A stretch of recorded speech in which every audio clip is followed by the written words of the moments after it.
What is going on, Crisis Actors? It is episode 1084 of Pop Culture Crisis. My name is Brett. I hope you guys are all having a fantastic Tuesday today. I am here with my guest co-host for the day. Introduce yourself, sir.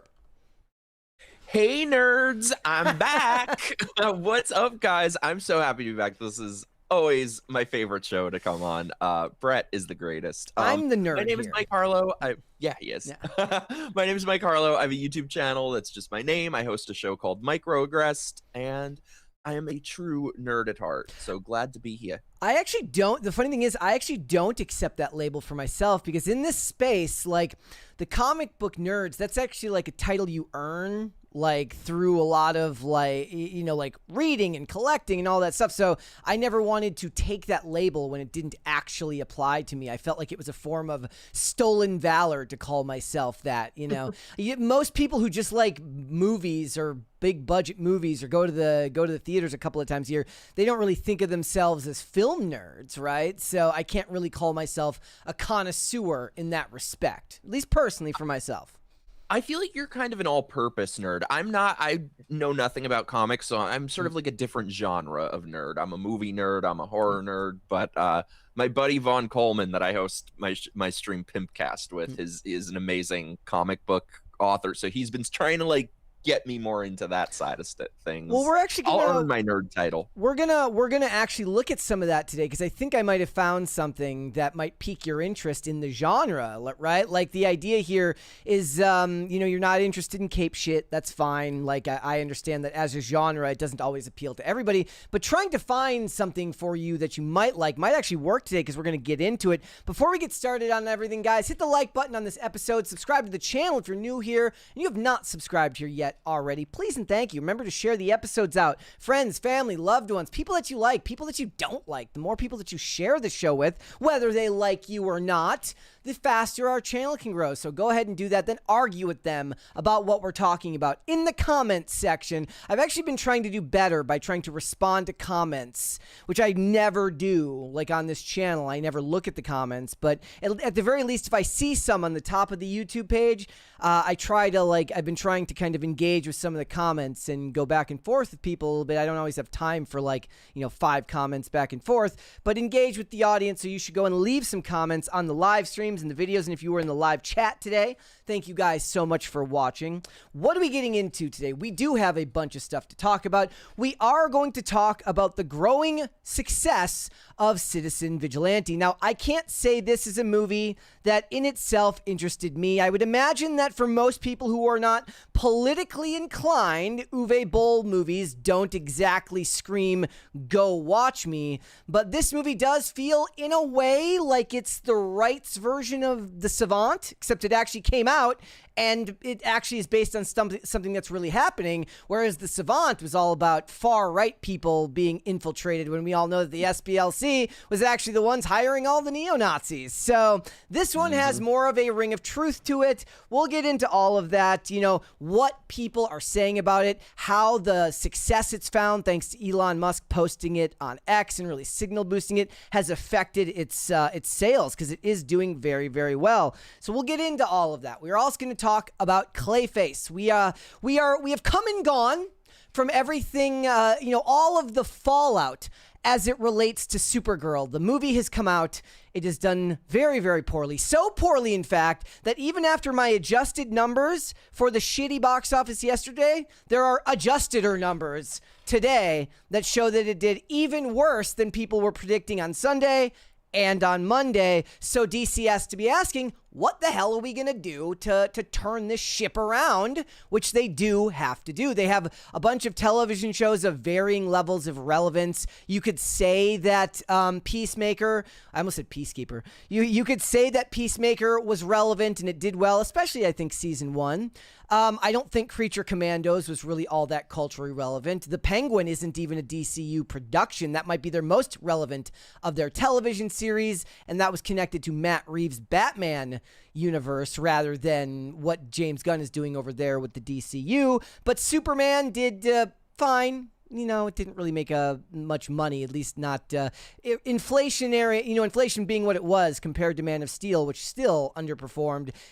These aren't breakout hits per se. That doesn't mean that it's all said and done and to close up shop, but they have to keep trying, and perhaps what they need to do is shift genres a bit. So we are going to talk about Clayface because they are delving into horror, and as you guys know, horror is having a bit of a moment right now. So we'll get into it. Yeah, it is. Yeah, it is, right? So we'll talk about that. I'll show you guys the teaser trailer. It's a couple of months old, but I want you guys to be able to get an idea of what it is they're creating with that movie. So if you have seen it, bear with us again. But if you haven't seen it, you may find that trailer interesting. Also, we're going to talk about Gracie Abrams. She is the daughter of J.J. Abrams, but don't hold that against her. She doesn't walk around with a constant lens flare showing off of her face, at least as far as I can tell. But she had some comments to say about nepotism in Hollywood and really trying to own her own Nepo baby label. But I believe that she shifted that just a little bit away from the actual discussion and made it about something else, which was very clever and very, very dubious. So we'll get into that. We've got a bunch of other stuff. If you're ready to go, Mike, we can go. Are you ready? I was born ready. Let's do it. You were born ready? You were born ready? Let's do it. All right. Yeah. All right, let's go ahead and get started then. Let's talk about Citizen Vigilante. So, Citizen Vigilante is the most recent movie from director Uwe Boll. You might know him as one of those directors that gets clowned on a lot of the time. I think of him more as like a Luc Besson, but without the fun. I like Luc Besson movies most of the time, at least the ones that I have seen are the ones that are based on Luc Besson movies. But he's very, very well known outside of the U.S. as a director of stuff like exploitation films, and he didn't have a lot of cultural relevance, at least in recent years. But now with the release of Citizen Vigilante starring Armie Hammer, who is attempting to make his return back to Hollywood, this movie has been thrust in the spotlight because of what the movie is based on, what the material of this movie is based on. It is sitting at 94% from the audiences on Rotten Tomatoes. There isn't a critic score, which doesn't shock me one bit. It has a 6.6 on IMDb. And basically in this movie, what you see is a gentleman who's he's got businesses in Europe, and after tragedy, he goes after, he sees the rising crime in the EU. I think they say in the quotes that basically it sounds like Croatia, but it was kind of basically just broadly said in Europe. And he sees the rising levels of violence, including migrant gang rapes and stabbings. And it's after about that, the Muzzies, right? Yes. And after that, he decides to go after the corrupt government officials that allow this stuff to happen and don't take care of the victims. And then he goes after the perpetrators and even the perpetrators' families who support and co-sign this behavior. So you get a plot that you can understand why the right feels so entrenched in this material. To them, this feels like a story that needs to be told, because certainly nobody in Hollywood is going to be willing to tell this story lest they, come down on the wrath of the far left. And then Elon Musk signal boosts this movie and he puts it up on X for free for 2 days. I think it's still up there. At least in some places I saw other people still had it posted. And then after it got all of this attention, this movie went to #1 on Amazon and #1 on Apple TV, which is rarefied air for what we've seen from Uwe Boll. And it now found another, it's expanded its distribution through Quiver Distribution. And the basic rundown is the left calls the movie anti-Muslim, anti-immigrant hate speech. It was banned in Germany. And the right calls it a courageous reflection of current day issues that are being ignored by the establishment. The anti-Israel lobby calls it goy slop because Armie Hammer and the distributors for this movie are Jewish. Though from what I understand, Uwe Boll is not, and he's not religious at all. From what I understand, he's secular and doesn't have any religious views. He's an atheist. And there you have it. These people, water comes out of the faucet and they think it's because of Israel. Well, so I'm going to read you some of this article because I got a kick out of this article from World of Real, because what you can tell is that the art nerds in the comments really wanted them to go hard against the political machinations of this movie, and the article really doesn't. In a lot of ways, it plays it very neutral. So I'm gonna read it for you guys. It says, we now live in a world where Uwe Boll is being described as bold and fearless, as being a bold and fearless filmmaker for making a film that nobody in their right mind would dare make in Hollywood. We also live in a world where Boll has a massive hit on his hands. Perhaps the most talked about movie at the moment, to the point where it has entered the political discourse and sparked controversy, conversation, and debate, much of it hostile and almost all of it lacking nuance. It's the Wild West out there when it comes to this film, and Boll, this agent of chaos, must be loving every second of it. Yes, Citizen Vigilante is a film about violent Muslim migrants in Europe, some who commit gang rapes and others who stab people in the throat. It has become a digital hit after it was made available free to watch for 48 hours by Elon Musk on X. The charts do not lie. It's currently the #2 movie on Apple TV's top movies list and #1 on Amazon's rental charts. That's quite the feat for a film helmed by a man once known as the worst director of all time, with a reported budget of just $4 million, currently outpacing blockbuster titles, some with budgets 40 times larger, such as Michael and Project Hail Mary. It's not a fair one-to-one comparison. I don't know when those movies came out on streaming, but you get the point. It's gotten to the point where Boll is now all but confirming a Citizen Vigilante sequel, this time set in the United States. He even posted 2 teaser posters on his X feed, including one titled Citizen Vigilante 2, The End of All Somali Scams.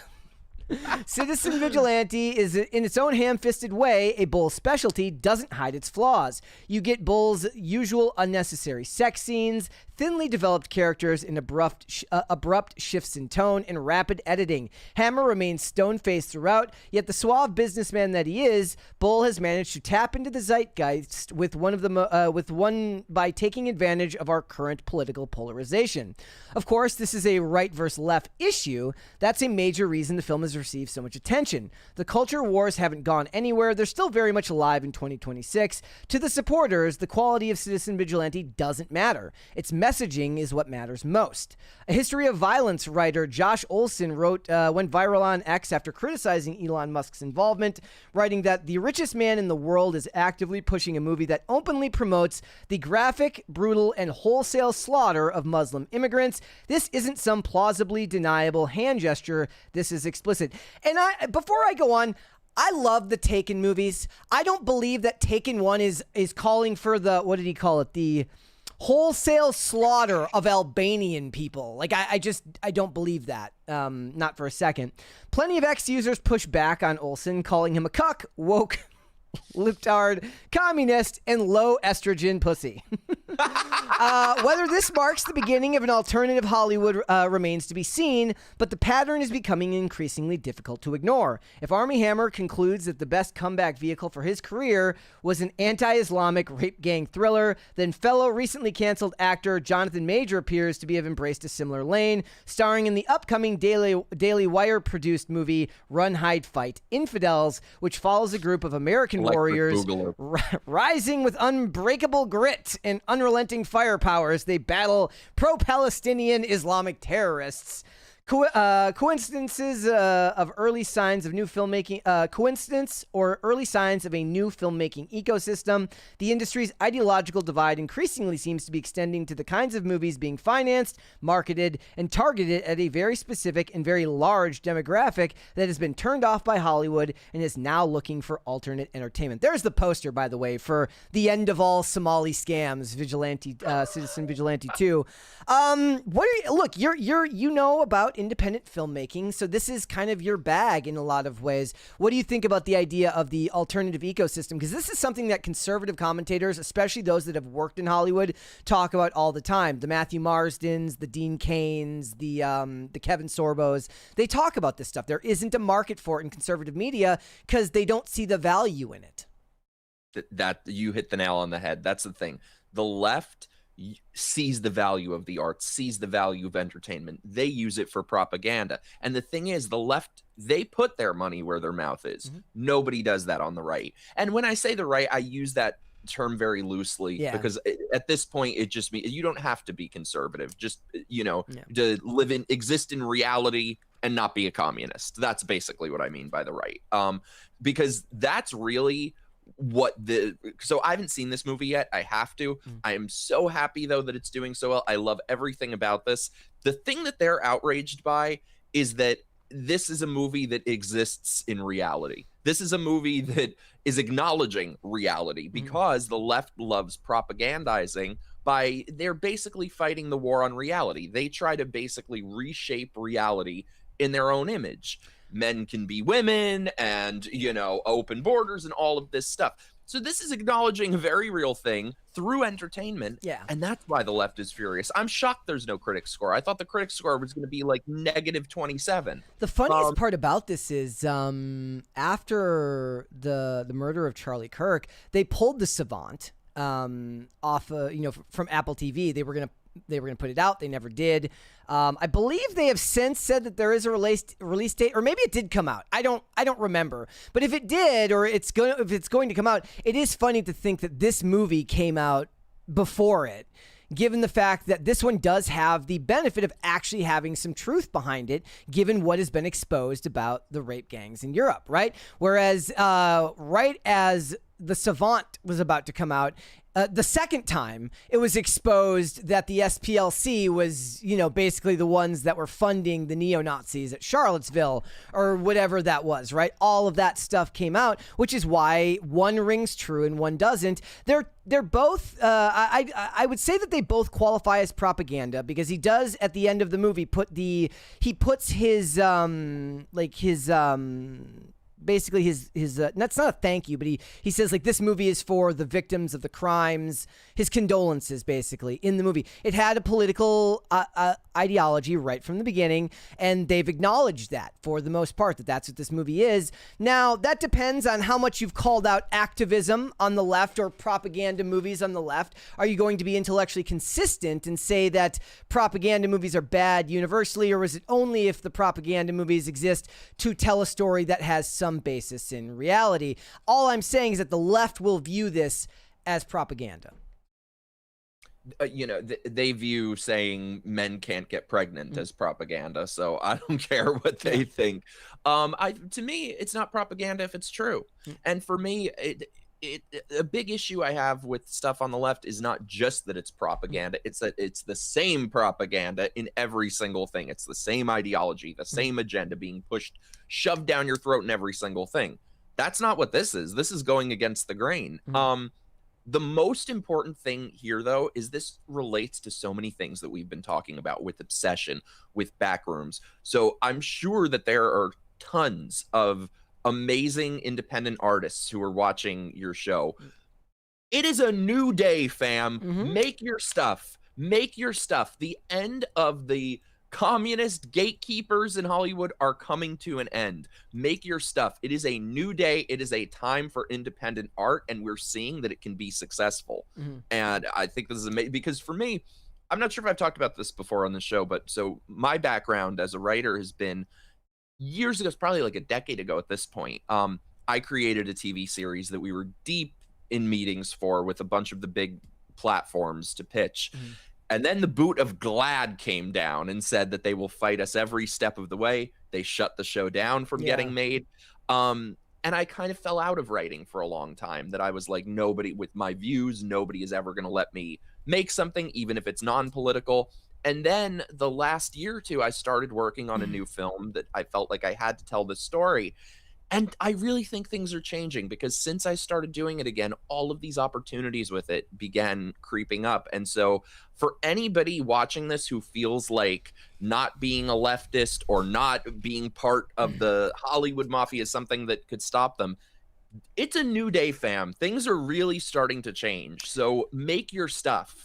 There's definitely an aspect to this that Armie Hammer's inclusion plays a huge role in why this movie got the recognition that it did, because he's not inherently a right-wing guy. He's just a dude who got caught sending really, really cringe, like, cannibal fetish texts and got canceled from Hollywood. He did have assault allegations that they never took to trial. They dropped those charges. But the point is, this is his return to movie making. And I wonder, I was like, is this a guy who's going to be on board for a career that's going to put him into political entertainment for the rest of it? Like, does John... I'm imagining that Jonathan Majors, he wants to get away from the Daily Wire, unless there's something about him that I don't know politically. But I imagine for a lot of them, it's a way back and then a way out, unfortunately, when what they should be trying to do is hiring the actors who actually do hold the same values as them. So Dean Cain is always working. He's always making movies, a lot of them Christian themed and stuff like that. Kevin Sorbo, always working. They're always making these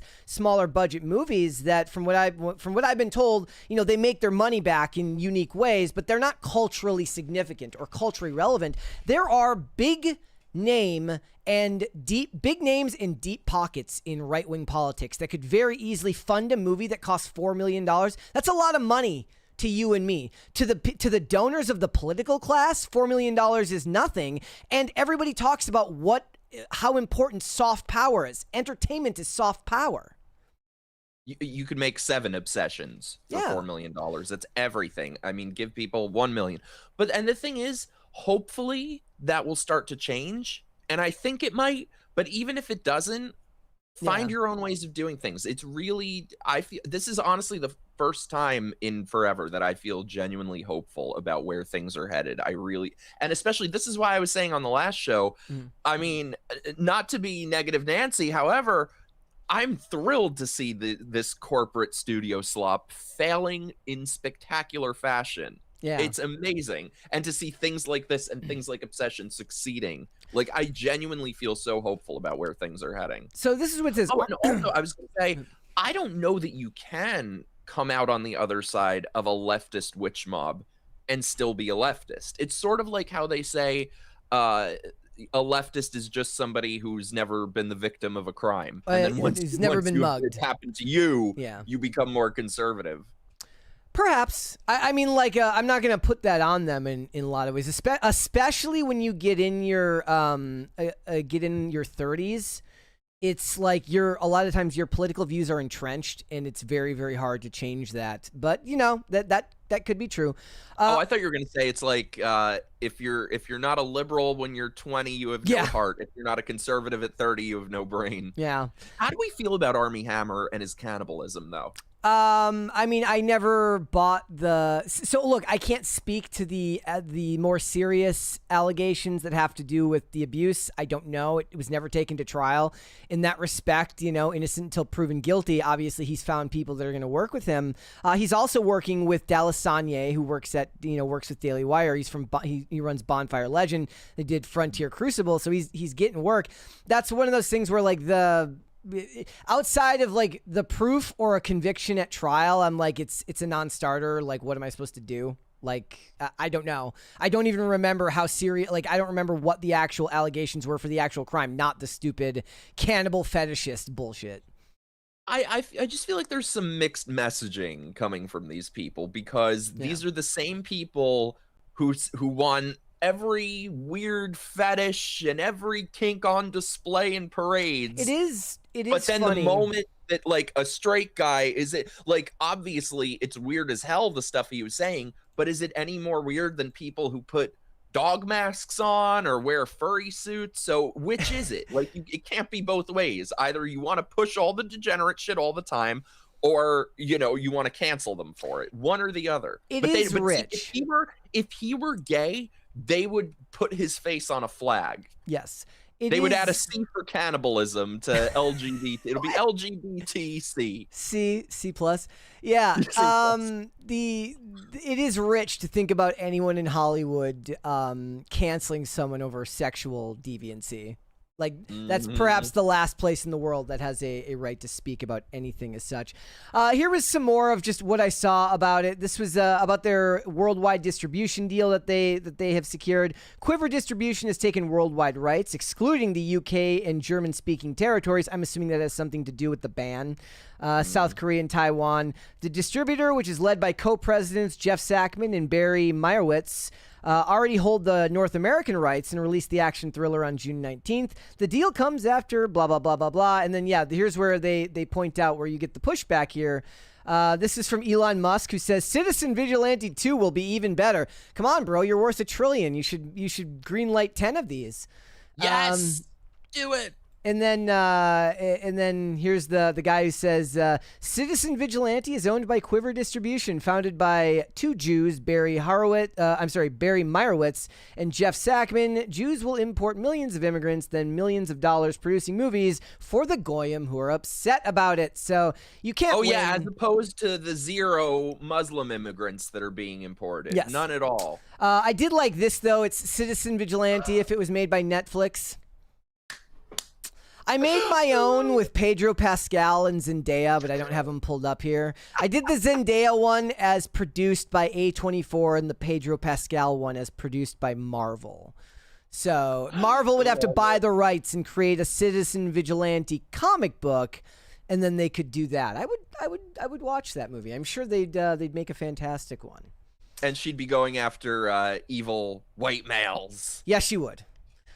All right, let's move on, ladies and gentlemen. We have a ton more stuff to get into. I hope you guys are all having a fantastic day. So we are still dealing with the fallout of the bomb that was Supergirl on its opening weekend. It lost to classics such as Morbius, which made more money in its opening weekend. It lost head-to-head with Toy Story 5, which was in its second weekend. It wasn't even a new release. And it's going to lose again next weekend to the new Minions movie coming out. Also, the totals for this movie have been adjusted downwards. What was once 39 million, then became 38 million, was then adjusted down to 37 million domestic, and then the international totals were also pared down, which were originally estimated at $30 million, have now been pared back all the way to 25.5. They are wrong about this projected loss of $100 million. It is going to be much, much, much, much, much more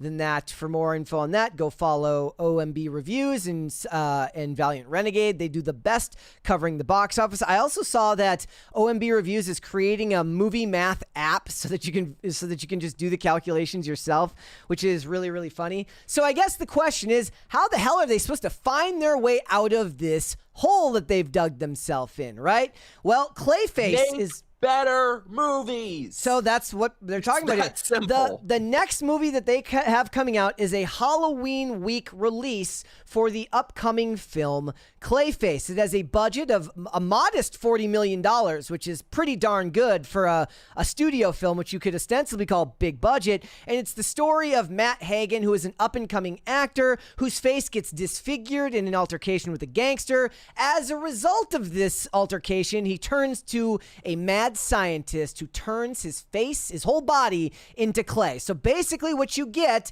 it's a Batman. In the comics, he's a Batman villain. There's several different iterations of it, but it ends up being a body horror movie. And here was my, and we'll get into it once we watch the trailer, but here's my guess.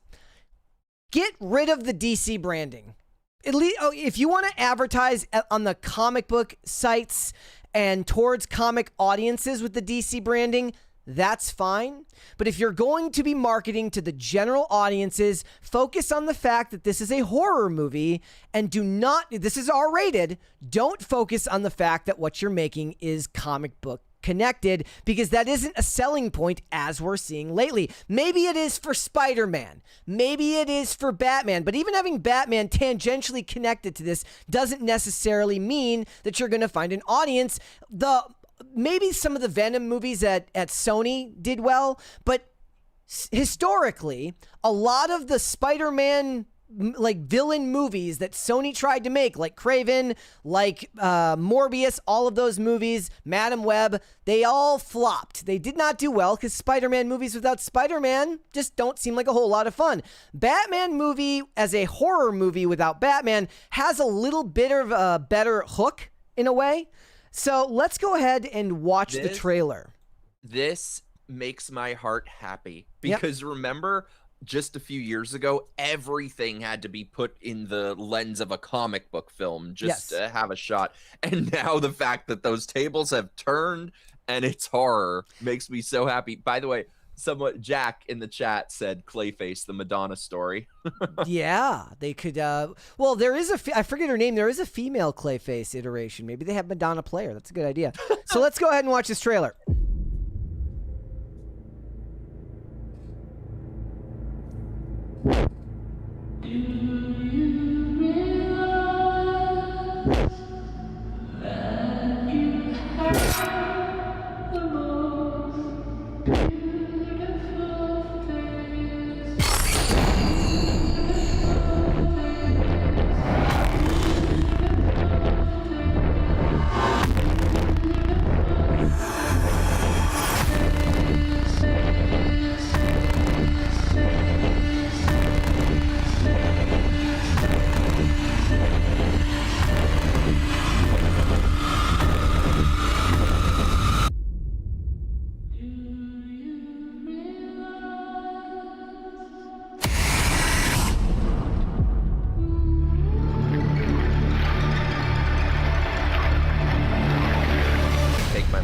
that DC branding and just call it Clayface. It even has like it looks like the text from every horror movie that's come out in the last 5 years. It looks like the weapons text, if I recall correctly. Give me your thoughts. Going either way. I could see it being either really good or really bad. However, I'm willing to see what happens. It looks interesting. If they're willing to do something that's creative and different than everything they put out, I'm willing to give it a shot. So the biggest thing it has going for it right now is the $40 million budget. It costs way less to make up your money on a $40 million budget. Even if you do a decent amount of advertising, it is also coming out on October 23rd, which puts it right in the Halloween corridor. It's going to be out at the perfect time. They're not doing one of those weird incongruous releases where it comes out in the summer or something like that. It's going to be coming off of Lanterns. That doesn't really matter in my estimation. I understand that they're both technically DCU because they're both technically under the James Gunn side of things. They're not connected to the Matt Reeves Batman side of things, but that's a streaming show. That's not the same thing as a movie. And as we've talked about ad nauseum, horror is very, very successful right now, whether it's Obsession, Backrooms. You could even go back to Sinners last year, which had double the budget that this movie has for it here. And they need to get rid of the DC branding for the general marketing and just market it as a clever body horror movie and try to get because horror audiences are very loyal to the genre of horror. Like they're not going to necessarily want to go see the movie because it's a DC horror movie. They're going to want to go see the movie because it's a horror movie in general. Well, and I think you just raised a very important point of why all of these comic book movies are failing right now, because comic audiences were very loyal to these movies, but they have just been betrayed by these studios time and time and time again, and just completely vilified by how many of these studio heads. So they had all the goodwill in the world, whereas horror fans, like, we're eating good from these movies that are coming out. Yeah. So the movie was written by two guys. It was written by Hossein Amini, who wrote Drive. So if you're one of the, it's literally me guys. He also wrote Kenobi. That's a mark against him. And he did Snow White and the Huntsman, which from what I understand, a lot of people actually likes the Kristen Stewart Snow White movie that came out in like 2012. It's kind of like the black sheep of her career in a way. Like I always wanted to see that. I never have. I thought you were going to say Disney Snow White. No. Snow White and the Huntsman. And it's also written by Mike Flanagan, who did Midnight Mass and Dr. Sleep. You've seen Midnight Mass, right? I never saw Midnight Mass. Brad, Yeah. It is a masterpiece. Well, that's another selling. He's also doing the new Exorcist movie, which I would have no interest in, except he's got a really good track record.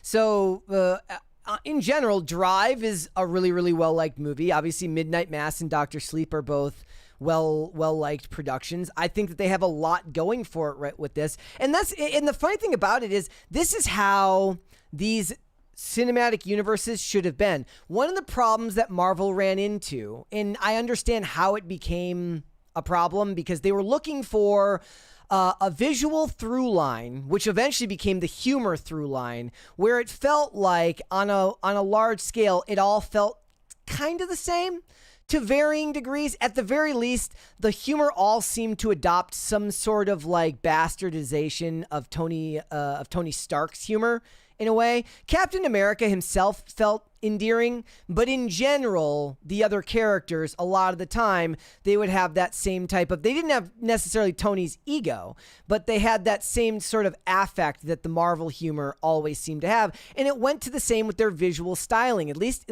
you can point to examples like Sam Raimi making Multiverse of Madness, which is different because it's Sam Raimi and he's going to get more leeway than a lot of other directors. But a lot of the Marvel movies feel very much the same in tone and in look and in direction.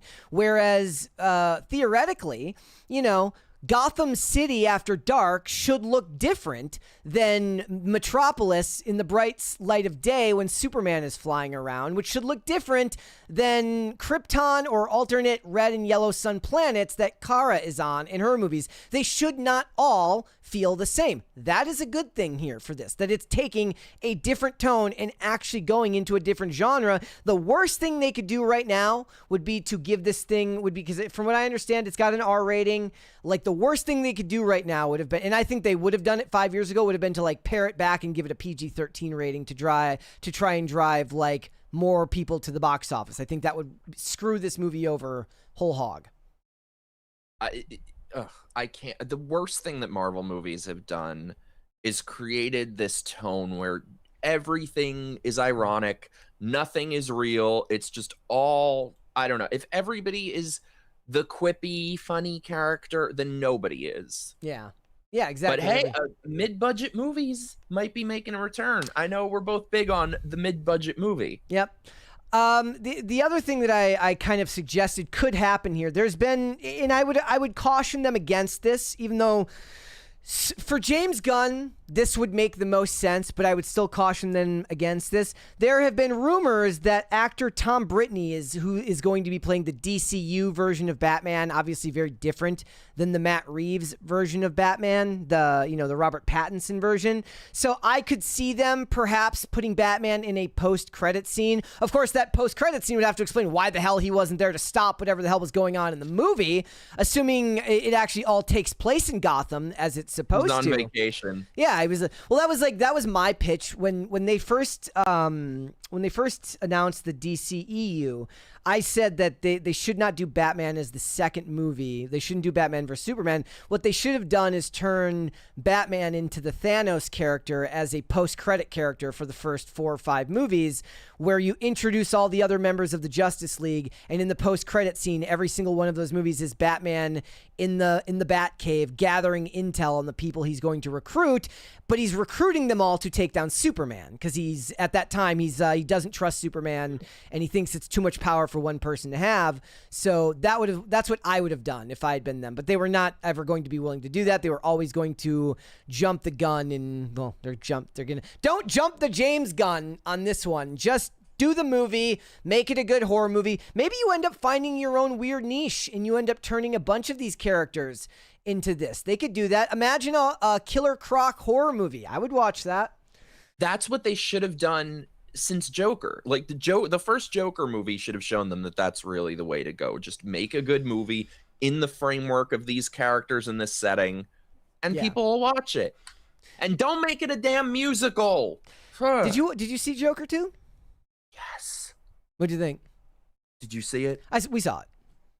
Oh my God. It was one of the worst movies. And the thing is, don't get me wrong, I love musicals. I am required by birthright to love musicals. Do you have a favorite?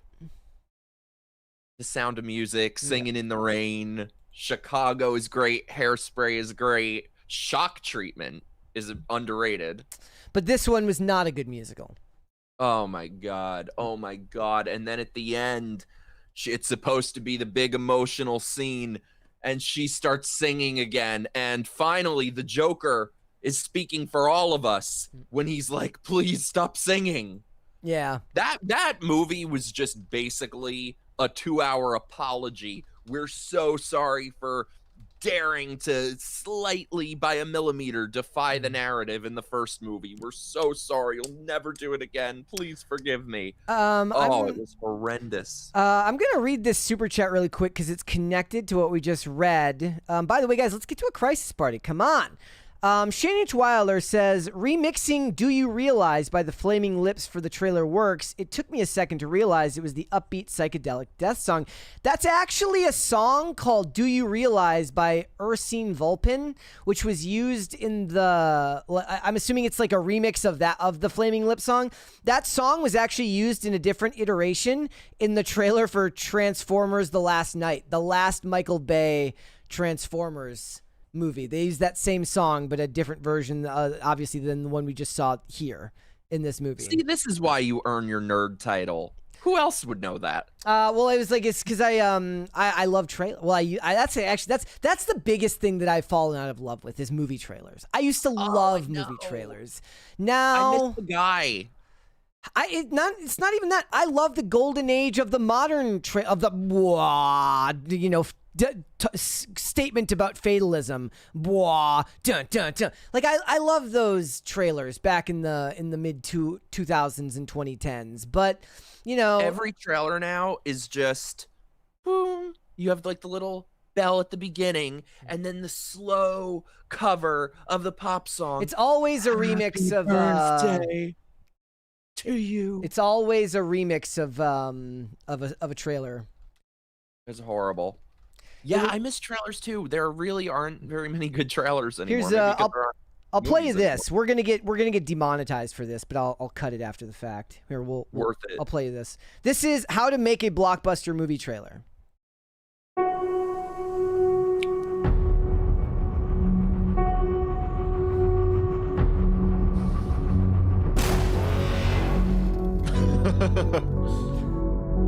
Have you ever wondered about this particular thing? Because it turns out that that thing is real. Spin me right round, baby, right round, like a record, baby, right round, round, round.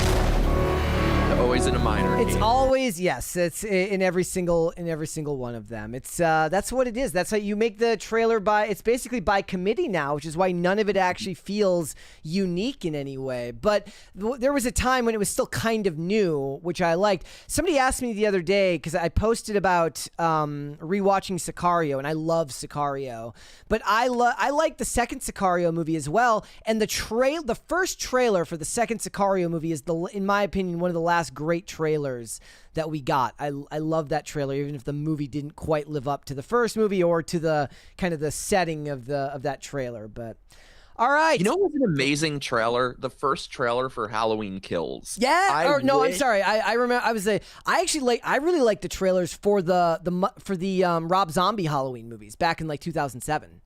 Oh, I don't remember the trailer for that one, but the Halloween Kills trailer, I wish the movie was as good as the trailer. Like, they had this really cool, like, cello version of the Halloween theme. It was so good. And then the movie was, like, aggressively mid. Yeah. All right. Cue of the day, ladies and gentlemen. Here it is. Those are some very cute puppies. They're both, one's asleep and the other one's posing for a glamour shot. It says, Jack and Sally...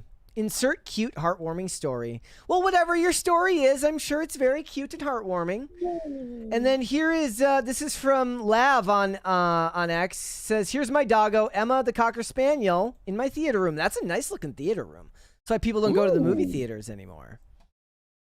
I'm inviting myself to your house. Yeah, there you go. Look at the baby. All right, let's move on, ladies and gentlemen. We have a bunch of stuff to get into today. We're making good time today. I hope everybody is having a good one. Also, just a reminder, before we move on, actually, we will be off for Thursday and Friday of this week. You know, here at Timcast, we celebrate America's birthdays, so we've got a couple of days off. And the second is my birthday, so it's oh so fitting for me to be born so close to America's birthday. Am I right or am I right? I'm right. Happy birthday, old man. Yeah, I know, right? I'm going to be 40. It's maybe tomorrow. This is the 4-0? This one? Yep. This in 2 days. What are you doing for it? I think we were originally going to go see Young Washington on like Saturday, but I think we might go see Young Washington the movie that night. And also I'm going to buy a new Olivia got me replacement new cartridges of Tony Hawk Pro Skater 2 and GoldenEye for my N64, and I'm going to go and buy a replacement N64 that day. I think that's what I'm going to do for my birthday. Is that a wife or is that a wife? It is. She is. God, relationship goals. It's very nice to get and the cartridge was like so new because all my like I didn't take really good care of my N64 cartridges. I did not package, keep them in a temperature controlled room. I didn't have individual cartridge containers for any of them. So they've all been beat up and are like, they're all like dusty or they're grimy and they've just been, they sat in a basement. They got tons of mold, not mold, but dry air, wet air in there. So a lot of those cartridges stopped working. So I think I'm going to start rebuilding my N64 collection as my push for my 40th birthday. Because the N64 turned 30 this year, like a couple weeks ago. God, we're old. Yeah, that's what it feels like. At least you're married. You have a beautiful wife. You're allowed to be 40. I'm not allowed to be 40. Not that I am 40. But if I were, I wouldn't be allowed to be. There you go. All right, let's move on, ladies and gentlemen. Let's have the Nepo discussion. Always a worthwhile discussion when it comes to Hollywood. Hollywood is generally accepted to be a place where it's not about what you know, it's absolutely about who you know. And one young actress who seems to be embracing this is young Gracie Abrams. If you're wondering who she is the daughter of J.J. Abrams. So don't hold that against her. She's a singer. She's been nominated for awards. I don't think I could pick a song of hers out of a lineup of songs, but I see her stuff, or I see her advertised all over the place. And she got asked this question about being a Nepo baby online. Let me know what you think about this statement. She says, the Nepo stuff is obviously in the discourse appropriately, she said. I think about the privilege there, and it's like I had a safety net, and that allowed me the ability to experiment and concentrate, and I had the gift of time to dedicate to doing this thing that I loved. I wasn't growing up afraid financially, and that's the biggest deal. What are your first thoughts there? Oh, she's probably insufferable. I don't know. I feel like the first thing I was wondering, I'll be honest with you, I guess this is my question to the chat. Smash or pass on her, because I can't decide if she's attractive or if she's very funny looking. She has like a certain quality where it looks like an anvil fell on her face. I mean, she's like got a wormish quality in this photo, but that's being mean. I'm not trying to be mean. I am. Yeah, there you go. No, but I don't know. She has like a certain uncanny valley look to her. Okay. She's not awful, but yeah, I don't know how I feel about the Nepo. They're insufferable, but why is it that this is the only industry where people are bothered by nepotism? Like, if you want to talk about nepotism, no, that's not true anymore. I mean, that is basically one of the premises of the communist ideology in America now, is that you get a leg up by having an in your industry, right? That it's not they don't believe that a meritocratic system even exists in America. So she goes on. She says, the specific household that I was born into, with my parents both having worked in the entertainment industry for as long as I've been alive, like the way that you overhear your family talking about anything, like at the dinner table or in the car on the way to school, that's just this vocabulary that I was so lucky to grow up with. I think the most interesting part about this, she's making it about the money. She made it about the money that she had growing up. She's not making it about who her dad knows or who her mom knows. She's making it about the fact that money wasn't an issue for her because she can't deny that. You can deny having used the connections to get a job. There's a really funny quote, and I'll play this. Let me see if I can read this for you. This is from back when The Rock's daughter, Dwayne The Rock Johnson, when she was leaving WWE, which she got a job there, he claims that she got this job all on her own, even though he's The Rock and they're WWE. You're even doing the people's eyebrow right there almost. This is what he said. I am so proud of her because it's what I did, and I love what I did. I love wrestling. I grew up in wrestling. She was born into it too, just like I was. And when she said, hey, I want to do what you do, but the difference is it's why I get emotional, because she's like, I want to do what you do, but I want to carve my own path. That's the difference. That was a big deal when I heard that, because it's easy to think for any kid who want to come up and do what their parents are doing, maybe it's not overt, but to utilize the influence, I'm telling you, it never happened. I never got that call. Like, hey, can you call someone I never got that call, and that's the truth. And that's the thing that makes me proud. Look, I'd have been there anyways. I would have made that call, but when you don't get it, it gave me a profound sense of pride because I helped with her mom raise an amazing human being. Now, I don't know if Ava is an amazing human being. Perhaps she is. I have no idea. I do know, however, that The Rock did not need to make a call for her to have an advantage over people that do not have relatives in wrestling in getting that job. Yeah. I don't know. I find a lot of these people quite insufferable. I'm a big meritocracy fan. So, I mean, there are definitely people who have famous parents that they're quite talented on their own. Mm-hmm. But is that all of them? I don't know. Like, is JJ Jr. a great singer? I would guess probably not. I've never heard her. I think J.J. Abrams' son wrote comic books too. If I somebody in the chat can fact check me on that. Maybe I'm wrong about that. I think J.J. Abrams' son got a chance. Or no, I'm sorry. That was Joss Whedon's son. I think. Oh, I was gonna say. Look up Josh Whedon's son, Spider-Man. I think he got a chance to like write a comic book run, and as usual, it probably didn't go that well. I could be completely wrong about that, but I'm. Look, there are plenty of actors and actresses who have proven the Nepo baby argument themselves. Angelina Jolie is the daughter of Jon Voight, right? Nicolas Cage is the nephew of Francis Ford Coppola. Bryce Dallas Howard is the daughter of Ron Howard. Colin Hanks is the, albeit dorkier brother of Chet Hanks, but let's face it, the son of Tom Hanks, one of the most famous and accomplished actors in the world. Jack Quaid is very popular right now, and he's one of the Quaids, right? There's a whole family of Quaid actors. And I have a soft spot for John David Washington, who's never going to be his father, who is my favorite actor of all time, Denzel Washington. He's never going to be him. But I have a soft spot for kids who are inspired. First of all, I love the idea that you have a good enough relationship with your parents that you're inspired by what they do. You can dunk on acting all you want, but I love to know that, you know, their family is inspired by what their parents chose to do and want to walk in their footsteps, and to take on that responsibility or take on that task of trying to outshine somebody who's very successful. That's not an easy thing to undergo, and I imagine it's not an easy thing to deal with when you don't succeed.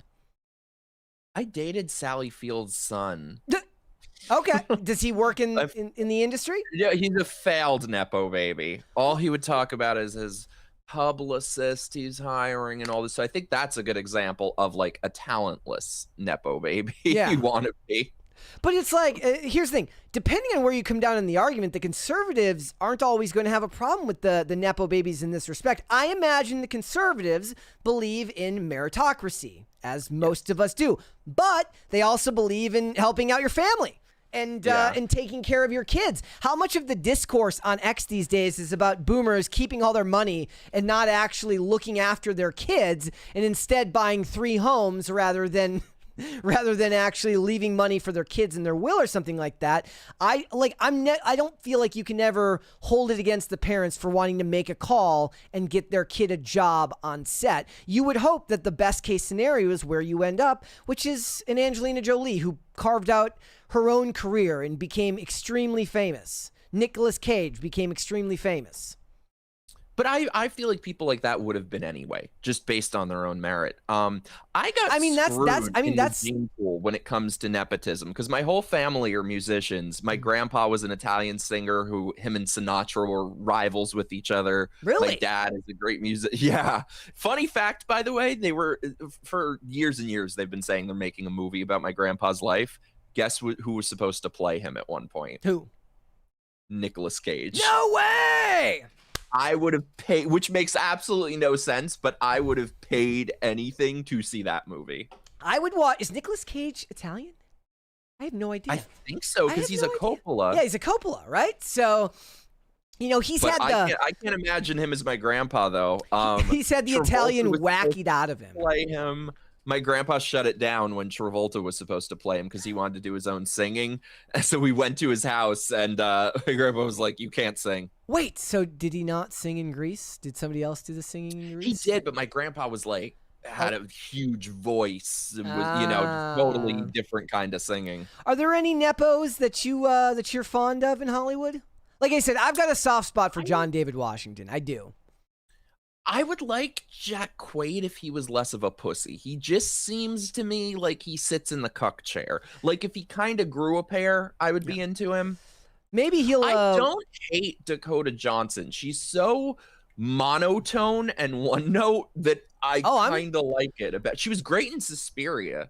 I'm team Dakota Johnson all the way. I'm a Madam Web defender all the way. I'm all on board for Dakota. Oh yeah, absolutely. So bad like it's in an good. ironic So way? bad it's good. Yep. I'm okay. on board. I'm down with that. Yeah, like I thought you meant because you said you like the slop, so I thought you meant in an unironic way. She also has that same Gwyneth Paltrow-esque disconnected from reality, doesn't understand how the common man lives type demeanor that I find endearing because she's not trying to be something that she's not.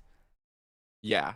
I guess. She seems more genuine than a lot of them. Also, her taking down Ellen DeGeneres puts her on my Mount what Rushmore. happened? Tell me what happened. I never heard that story. Oh, you don't know about No, this? tell me that story. Oh, so you know how Ellen DeGeneres is just such an asshole, right? And hated, and her show eventually went off the air because of all the complaints, right? Yeah. But the thing is, and this is why I always say, there is no word in the English language that I despise more than the word nice. Nice, whenever somebody says how nice they are, I immediately distrust them. Nice does not mean good. Nice does not mean kind. And so Ellen, her whole thing was she's nice. And you know who else used to do that back in the day? Rosie O'Donnell. They would call the Queen of Nice. So Ellen DeGeneres for years, her whole thing was how nice she is and all that. So she's, and you know, meanwhile, did you ever see the clip where Mariah Carey was pregnant and didn't want to talk about it publicly? No. And so, oh my God, it's horrendous. Ellen DeGeneres ambushes her live on air with a glass of wine, trying to pressure her into drinking it. And Wait, so was it not known that Mariah Carey was pregnant? There were rumors, but not from Oh, her. so this was like literally supposed to be like a gotcha, like, oh, why wouldn't you? Yeah, well, and the thing is, she ended up having a miscarriage shortly after, so it's like that's why she didn't want to reveal it. Ellen sucks. But so anyway, Ellen is interviewing Dakota Johnson, and she's giving her a bunch of shit that she's like, well, I heard you had a party. I wasn't invited to it. And Dakota Johnson says, actually, no, that's not the truth, Ellen. And you can see Ellen like, oh, what? Not in control. And she's trying to argue it with her. She's like, no, you never invited me. And she's like, actually, yes, I did. Ask your producer. He's right there. I invited her, correct? And she's like, oh, well, why didn't I? Oh, that producer's like, I don't know. The producer's like, oh, I know where my bread is buttered. I'm lying. I'm going to lie. And it was just, I don't know. How long ago was this? Oh, it's got to be like 5-6 years. I mean, I feel like Dakota Johnson has become more prevalent and more relevant in recent years, even though she's been around for quite some time. I think this kind of took her to a new level because people just loved that she didn't back down to this twat. That's, you know, I just, in Hollywood, the subjective nature of art is why you're never going to have a truly meritocratic system. Because, look, if you're, actually, that's not even necessary. I can actually, like, did LeBron James' son, somebody in the chat who watches basketball, I don't follow basketball, did LeBron James' son ever actually make the Lakers, or did he just make it to, like, spring training? Or I guess they don't do, I don't know what season they do training in the NBA, but if did he end up on the actual team? But in general, sports, because it's results based, even more so than Hollywood should be, right? Based on box office. But there's so many other ways you can make up your money in Hollywood. There's so many excuses in Hollywood as to why something doesn't need to be super successful. We're seeing a lot of that right now. Because you hate women. But like in sports, when it comes down to brass tacks, you either win or you don't. So it's meritocratic by its very nature. Whereas in acting, it's like, oh, you know, I hired my nephew because, you know, I really felt like, first of all, he looked like me. And also, like, you know, I thought he could bring out this performance that we needed to. And you can't really say that, you know, well, this guy had a better performance because you're never going to see the other candidates. And there's no way to prove it. Well, and also, I think what I was going to say, the thing that I love so much about what we're starting to see in film with Citizen Vigilante and Obsession and Backrooms, we're sort of forcing some meritocracy back in Hollywood with all these slop films failing, like Star Wars and Supergirl and all of them. Masters of the Universe failed too. Yeah, although I haven't seen it, I have some friends who liked it. But I liked it. I liked it a lot. Sort of. I had a decent amount of fun with it. It wasn't as good as the Sheep Detectives, but it was fun. That's another one that I think did well. So yeah, I think we're kind of forcing some meritocracy back into the system. Was Masters of the Universe, was it super feministy and mansplaining and all that crap? So my read on the movie was that it definitely had something it wanted to say about masculinity, but it tried to both sides the argument, and in both sidesing the argument, it didn't really have a clear message. None of it really bothered me because the movie itself it's a silly premise. So silly humor, either about masculinity or anti-masculinity, whatever you want to say about it. It didn't ruin my enjoyment of the film. When He-Man got his powers, he was allowed to shine, and that was enough for me. It's not a movie I would go and see a second time, but I didn't leave the movie unhappy with my viewing experience. It was just kind of there in a lot of ways. Like there were like with most of these, just like with Supergirl. You said that, right? they have the bones of a much better movie being there somewhere, but whether it be a lack of competency in the rewrites or something, it wasn't there. And again, Masters of the Universe, I think it was fun. Does it need will it get a sequel? I think it will get a sequel because of the partnership with Amazon, because of Amazon MGM, and how the movie's going to likely do on streaming. And these days, it doesn't feel like it's a meritocratic system when it comes to whether movies get sequels or not. So we have a 20 here from Pop Culture Junkie. Says, Woo! The Ellen DeGeneres Show let me start that here. The Ellen DeGeneres Show had to have a turbo-powered revolving door to deal with all the entry-level staff that came and went out of the show in a short period of time. I believe that. This is Brett. This is what we were saying about the Matlock show last time. Yeah, I would love to see a movie about behind the scenes of the Ellen show, the nice Ellen show. Has anybody ever admitted to making a character like in a movie based on her, like a sarcastic, rude behind the scenes but polite in front of the camera character, and then they're like, oh, it was based on Ellen? Yes, it was called Mommy Dearest. Is she still married to what's her name? Portia de Rossi, and I swear Ellen has devoured Portia's soul.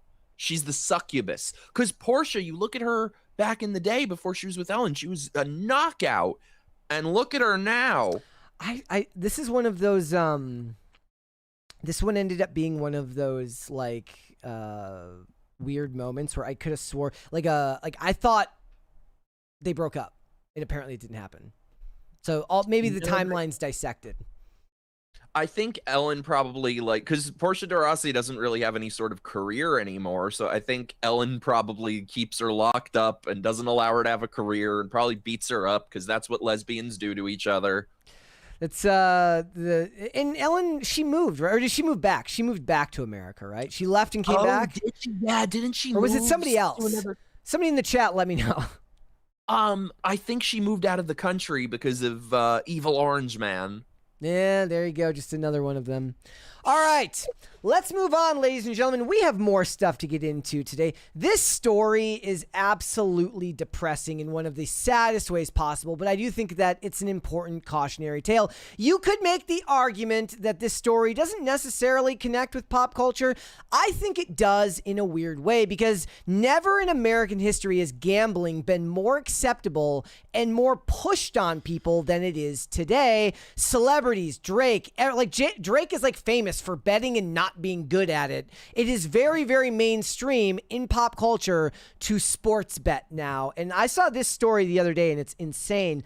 Dane Miller suing DraftKings in federal court, claiming that DraftKings, the website, ignored the signs of his addiction, and instead of stopping him, fueled his addiction with VIP perks. He eventually gambled away his $2 million wedding fund, lost his job, fell into a state of severe mental distress, was hospitalized with serious suicidal ideation, and the more he gambled, this is his claim, the more he gambled, the more free perks they gave him, the more free bets they gave him, the more opportunities they gave him at profit boosts with each bet that he made. Eventually, all of that just made him more and more compulsive, and he claims that the site uses proprietary technology that is designed to exploit our brain's reward system. Think loot boxes in video games.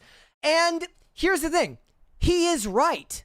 They absolutely do work to gamify and make you want to come back and continue gambling. They do this in actual casinos when they pump oxygen in the room and they get rid of all the mirrors so you can't actually see outside. So there's no passage of time. So it just feels like you could be in there forever and no time has gone by. Casinos have spent billions upon billions of dollars trying to figure out how to keep people on the hook for more and more money. So he is not wrong. The problem is, it's still his responsibility to stop himself from spending $2 million on gambling. Wait, you mean to tell me gambling is addictive? It is. It is 110%. Who knew? Yeah, whose fault is all of this? It's just this broader cultural sentiment of no accountability, no personal responsibility. Nothing is ever my fault. Like if you become an alcoholic, what are you gonna do? Sue Captain Morgan?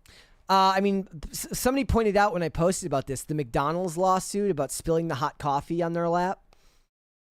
That was actually, I watched a documentary about that. People don't know, McDonald's was actually had coffee at these ridiculous temperatures.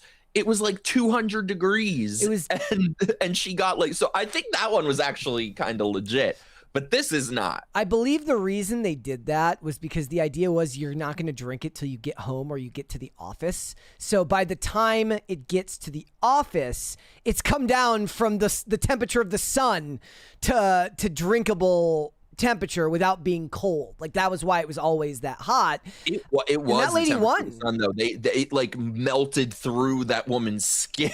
Like it was bad. As a result of the perks, he was granted VIP status, and he contends that his casual play rapidly accelerated. He soon gambled away his wedding fund before taking out credit card advances, personal loans, and dipping into his 401k. He lost his job as a result of his addiction, and at the height of it was hospitalized with severe suicidal ideation. The complaint states that DraftKings sent Miller 5 $200 book credits to try and lure him back to the site, and immediately after being discharged from the hospital, he relapsed and reinstalled the app. It's like when you cancel a streaming service and they're like, we'll give you a month free. Just stay on board.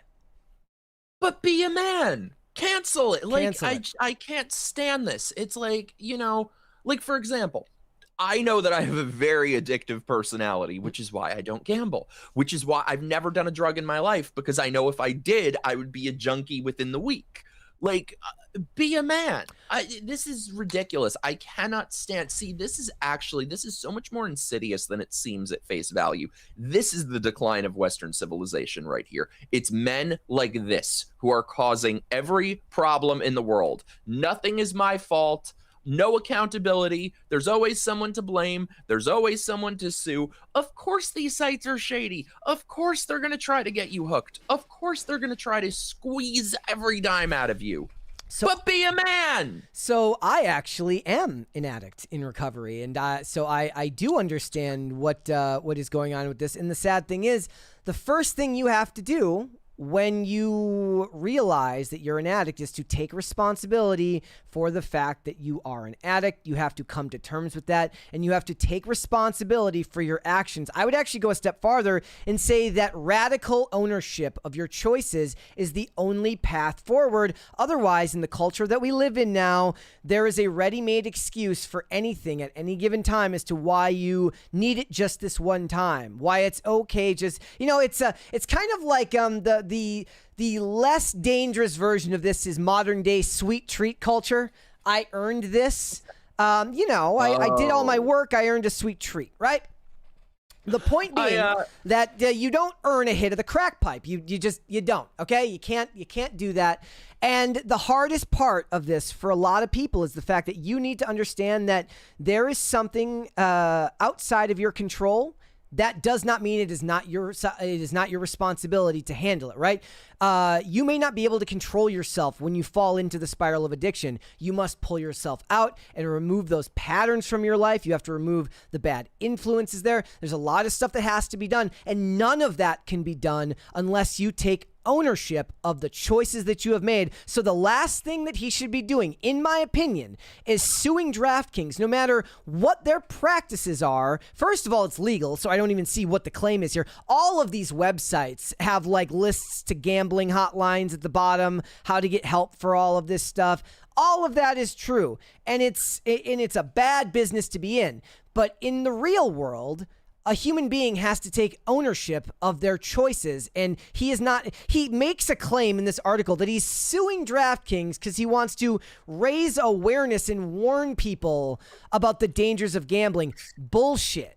Okay? He'll raise awareness by give me your money, ways, so I'll raise awareness. There's 10,000 ways you can raise awareness to a problem. One of those could be, by the way, I will speak to some bright news on at least one of the story. He has since, he's in recovery. He has a job again. He's working again. But I don't believe that you can fully move on from this until you own your actions. And I just feel like owning your actions for gambling away your own wedding fund, I feel like that is incongruous with the idea of suing this company because, like I said in my tweet about this, I said, your drug dealer does not have your best interests at heart. That's free market capitalism at its most cynical, right? They got a product, you want a product, and your well-being doesn't really factor into it a whole lot. And you need to be responsible for your own actions. First of all, amazing that you recovered. Good for you, dude. I have so much. And here's the thing. I was never a gambler. I did not gamble. Obviously, mine was other stuff. Here's the thing. When in the early days of Timcast, like when we were all kind of living in the same area, I don't live out here where I work now, so it doesn't really happen. When everybody would go to the casino to hang out, like Tim would like give everyone like $200 to gamble, and I was like, can't take it. I don't gamble. And I've never gambled. And I don't know, like, to me, the idea was always like, you know, when I was throwing my life away with drugs, at least my, you know, in my brain, I got something out of it when I was doing it. It was destroying my life. Mm-hmm. But with gambling, I'm like, so you're telling me, like, I understand what it is. The risk itself is the high for them. But it never made sense to me. So thankfully, I was smart enough to both not gamble and know that when everybody was out there, I could go to the casino and I'd go eat or I'd go, you know, see what was going on stage. Like, I didn't ever gamble because I know that I can't put myself at risk like that.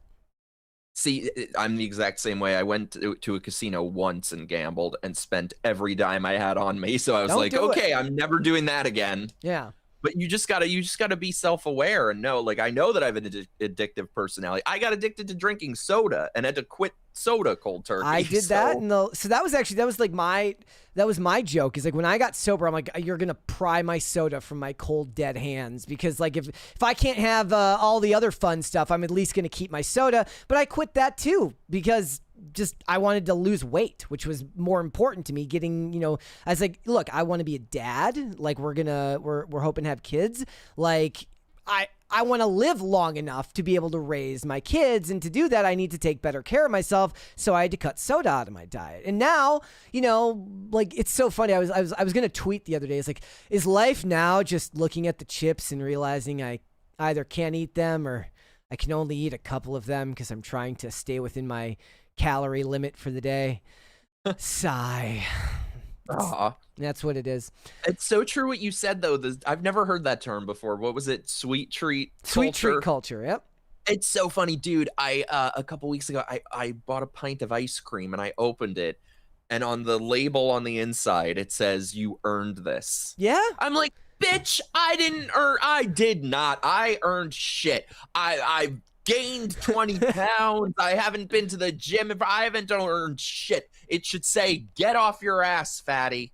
And if anybody's wondering, look, I have this as well. Actually, you know what? I'll get to Shane's 20 here. He says, the 79-year-old woman with the McDonald's coffee suffered third-degree burns and had to have skin grafts on her gentiles. I'm assuming you mean genitals. She only wanted $20K for medical costs. McDonald's said they would only do $800. The jury is who decided on $2 million. Good for her. I'm with them. Good for them. So gambling disorder has spiked in states where they have legalized online sports betting. Not shocking to anyone at all, obviously. And it's actually dropped a little bit in the states where it's not, you know, actual gambling addiction has fallen in states where it's not. The rate of gambling disorder, excuse me, The rate of gambling disorder in states with legalized sports betting rose from 3 people per 100,000 to 4.8 per 100,000, according to Epic Research, which is a private firm known in the medical field for its research on public health trends. And they get into all of this research about just how prevalent online gambling has become. And it's so the largest group is like the men aged like 25 to 49.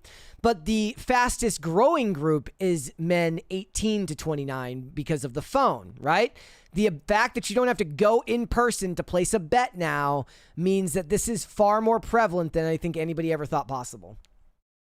Yeah, this has sort of been a debate for a long time in New York if they should legalize casinos. And I don't know how I feel about it because I don't think it should be illegal necessarily, but casinos are just to me at least, feel like such a dark place. It feels like stepping into the pits of hell, and it attracts just dark souls. They look like zombies. That's the thing. So I'm like, I don't think it should be illegal, but I don't want it here. It's sort of like a not in my backyard. So you're a thing. NIMBY. You're a real live NIMBY. You're like, look, you can do it. Just yeah. You and the riffraff can go over there. Yes. And That's do it. Exactly how I feel. Keep put it up in the Bronx. You know how you could do this? You can join an HOA, okay, and then you can have power to make sure that Karen. You can be an HOA Karen. I would love that. You know what's funny? Over here, the HOA Karens were very upset about Trump flags. So maybe I could infiltrate the HOA. See, you got and be like, you can only have Trump flags. That's what the leftists understand. They understand the power of governance, right? You got to run for public office and do that. It's so funny. Unfortunately, the left understands many, many, many things that the right doesn't, unfortunately, from the arts to localities to things like that. Don't get me started. Yeah. It's so funny. I was like, but the thing is that there's some white pills when it comes to politics sometimes. One of them being like, I like reading up on like local candidates. I'm not talking about your like Senate. I'm not talking about your Congress. I'm talking about somebody who's running for like town commission or something like that. Like somebody who wants to work in your local district, right? I was reading up on this guy who's running for like city council out by us, and he's a Democrat who was a firefighter for 37 years, and he's pro law enforcement, and he's just the most normal person. He like wouldn't even say no to redistricting or to rezoning like a data center. He's like, I'll listen to you. Like if they want to get rid of the data center, that's fine. But like I'm open to hearing it. But I'm open to being proven wrong. And I love the idea that type of middle of the road person still exists. They just would never make it out of local elections. He's a Democrat. He's a Democrat. I mean, it's all Democrats running in that area. It's like he's a Democrat running against 2 other Democrats.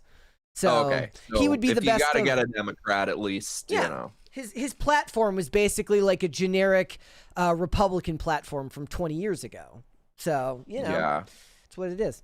All right, let's move on, ladies and gentlemen. So earlier today, we talked about the brand new movie from Uwe Boll and Armie Hammer called Citizen Vigilante. And you know what? It is a trend going around, ladies and gentlemen, because, well, the main character from Citizen Vigilante was saving people, or at least getting revenge for people over in Europe. We now have Mexican Batman saving the day for everybody in Mexico.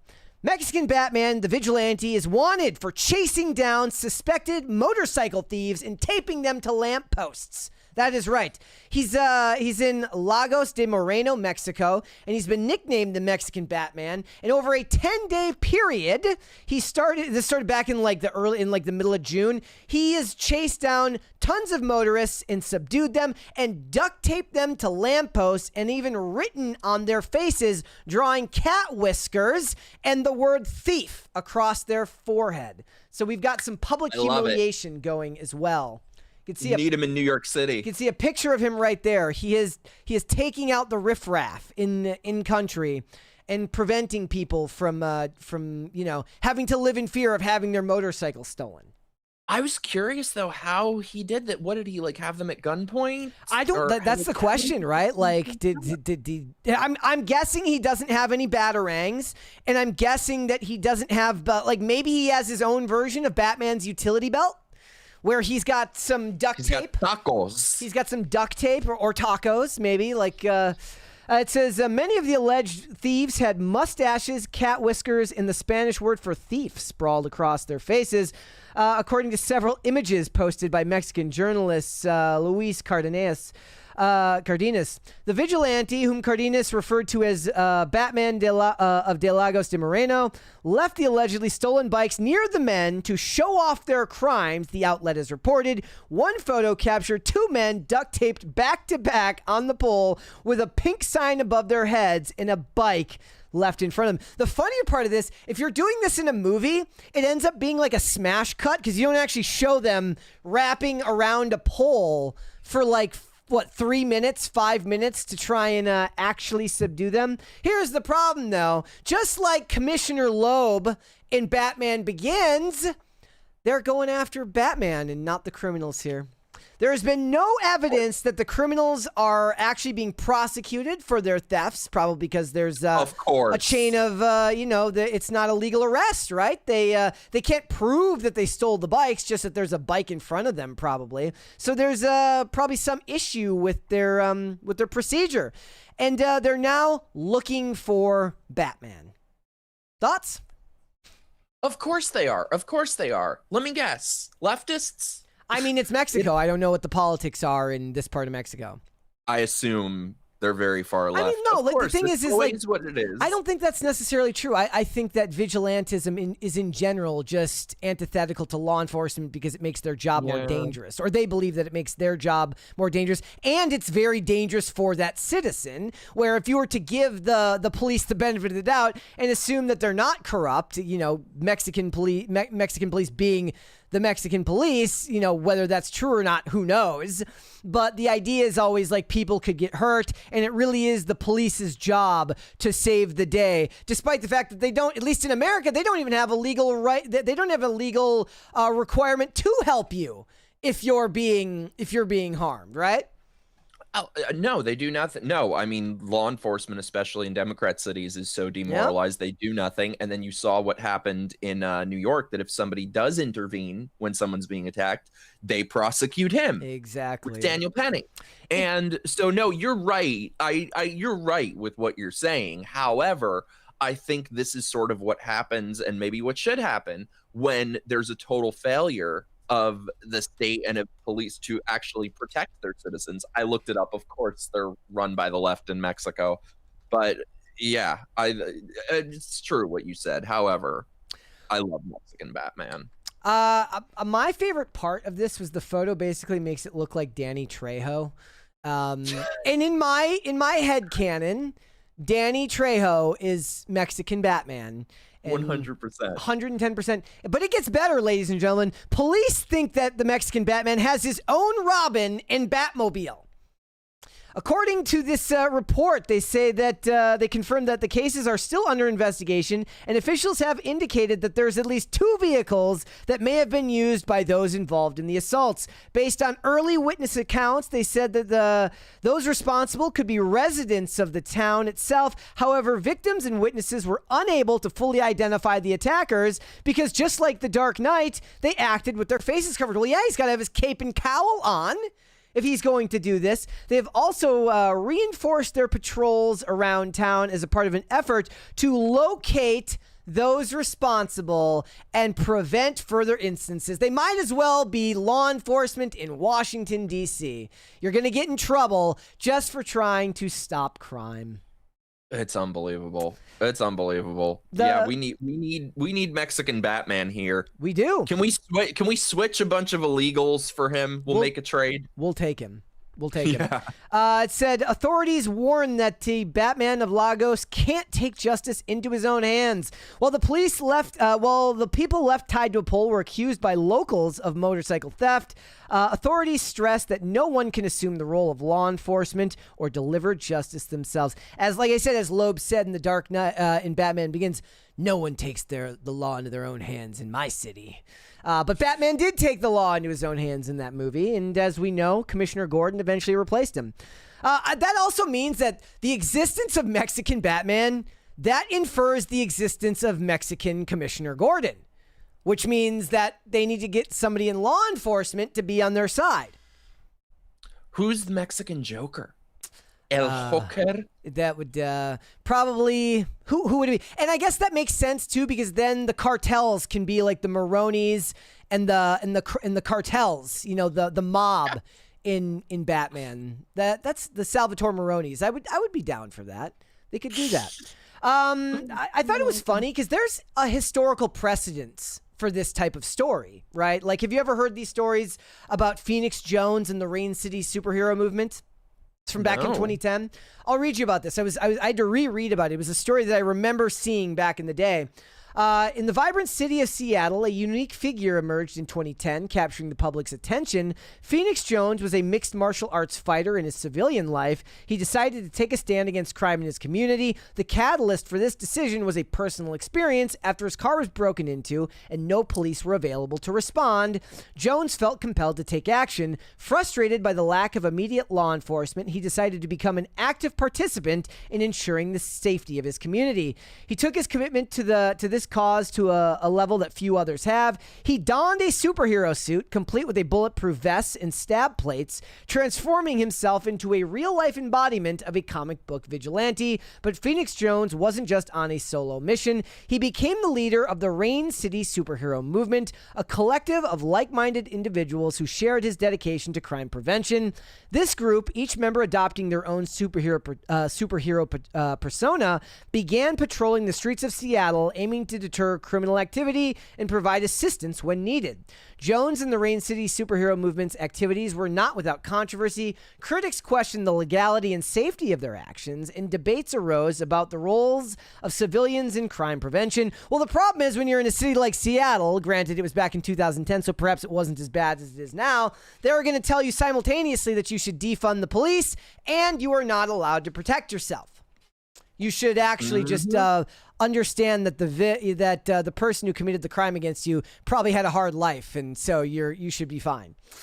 However, regardless of the controversy, Jones' actions undeniably sparked a citywide and eventually nationwide conversation about crime prevention and community involvement. His unconventional approach to addressing crime challenged traditional perspectives and made people think deeply about the role each individual can play in making their own community safer.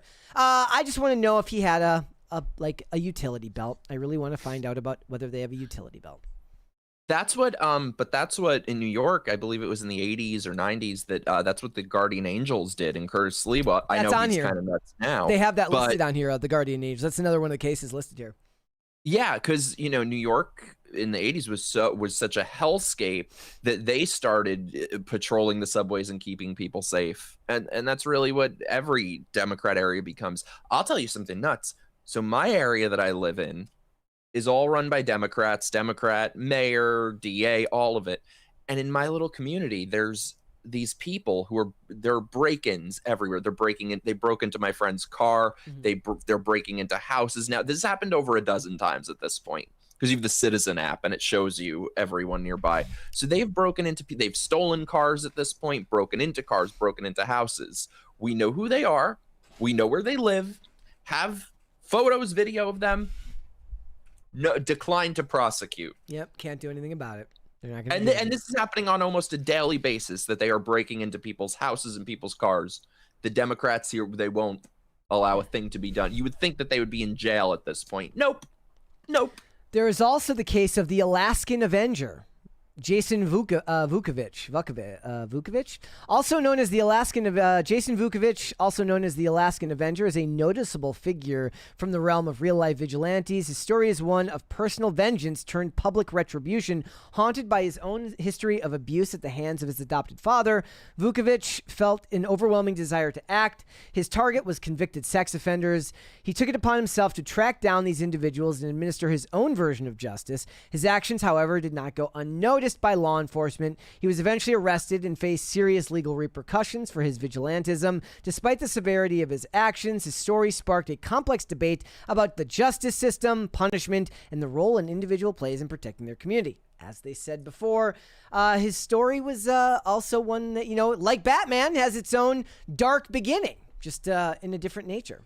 So, and look, I understand that what you said is true, that there's probably no way that we can or should have legal vigilantism. However, these people are constantly more interested in arresting people like this seeking to protect people than they are in arresting actual criminals. You can't trust law enforcement anymore. I mean, really, if when it comes down to brass tacks, that's why gun ownership is such an important thing, right? Like, the cops aren't going to be able to save you. Like, you have to be able to protect yourself. They are there to pick up the pieces after everything gets broken and then not solve the crime anyways. Or so that's what it feels like happens most of the time, right? Like, they're the cleanup crew in a lot of ways, which is why it's important for people to be able to own firearms, be able to carry firearms, and be able to, most importantly, defend their homes against people who might seek to harm them in pursuit of stealing their stuff. Like, one of the most hilarious ones is, like, even before you become imagine you're not political, you're apolitical, you're like, it's before you can't really not have an opinion on Trump because of like how far it's gone, but imagine it's the age before Trump. You don't know the difference between a Mitt Romney and a Hillary Clinton, or a Mitt Romney and a George Bush, or any of that stuff. Difference, though. You get my point. Like, the left and the right, you don't know the difference between the two. But if you heard someone say, like, oh, when somebody breaks into your house, you should just let them steal it because, somebody could get hurt. Like, that is insane. That is stuff that I actually still remember hearing before I was inherently into politics, was somebody telling you, like, oh, you should stand down and just let them steal from your home. That's insane.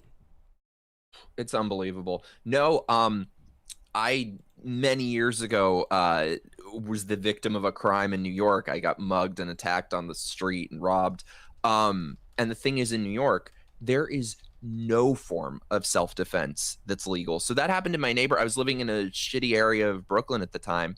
So afterwards, I felt really on edge in my own neighborhood. So my dad got me pepper spray. It's illegal in New York. Yeah. And so I was like, I got stopped by a cop one day. I had it in my back pocket and they confiscated it. So I said to them, I'm like, okay. Oh, and also there was a time in New York where I had a stalker who was showing up at my house and sending dead animals to my doorstep. So I had applied for a firearm permit. And in New York, you have to give them a reason for why you have it. How about the Second Amendment of the Constitution of the United States is my reason. However, I put that as my reason. They said that's not a valid reason and declined it. But so I said to the cop at the time, I'm like, okay, well, let's say like 10 guys who are twice my size come up to me in a dark alley. What form of self-defense is available to me? Yeah, none. They told me you can get a whistle and blow a whistle. I'm like, I would rather be murdered by a gang of Afghani refugees than stand on a street car blowing a whistle like a bitch. That's insane. I would rather die. Corey Anderson says the Alaska Avenger has a YouTube channel. Yes, he does.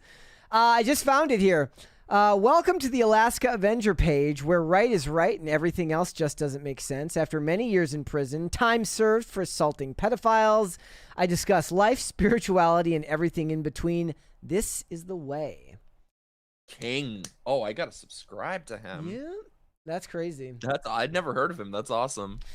All right, let's move on then, ladies and gentlemen. Let's go to your super chats here. I've read a couple of them here today. We're like a little over. We're almost to a first crisis party, ladies and gentlemen. Let's get there. Come on. Do it. Here? Super chat. This guy is the greatest. He is a real one. He's the most hardworking dude. Support super chat. Do all the stuff. We love our Brett. Shane H. Wilder says, happy Taco Tuesday, Brett and Mike. The hat is on point today. Brett needs to go back to wearing hats daily. All the cool kids are doing it. Well, here's the thing. There is still no air in this studio, and it's in the mid-90s today. So I've got 2 fans on me. I'm definitely not trapping a bunch of hot air on top of my head. No, and And I need a haircut. I will show up next time with a lovely haircut. I did, however, get tacos for Taco Tuesday. So last night, I don't remember how it came up on IRL, but something came up about ordering food, and I made like a comment about ordering Taco Bell. They ordered Taco Bell today, so I did eat Taco Bell before we went live today, which was it was delicious. Now I'm surprised you're still sitting and not running to the bathroom. No, I mean you're like if that stuff bothers you, you're of weak bloodline. You have a weak bloodline. I'm not a Taco Bell guy. I'm a Chick-fil-A dude. Nothing wrong with that. I mean, I'm not even a big chicken guy. Like so we go to Sheetz on days where we don't like when we don't want to cook, and I get the Sheetz chicken strips. Oh, I went to Sheetz for the first time the last time I was on IRL. Oh, it's amazing, isn't it? It's amazing. Yep. Yep. It is so good. Do you have like Wawa out by you or anything like that? Maybe. I think so. I've never been to one. Do you It's have funny any that of moving these- to Florida, I've discovered all these places that I'd never been to in my life, being from New York. You don't have any of like the big gas stations like that, like the Wawas or the Sheetz out there? There's a Buc-ee's, but it's kind of far. I went to Buc-ee's for the first time when I was in Texas. Okay. Yeah, I mean It's amazing. that's why you go there, right? Oh, it's amazing. Katie says, my condolences to the Americans and the court saying yes to Chinese birthright citizenship. Massive bummer.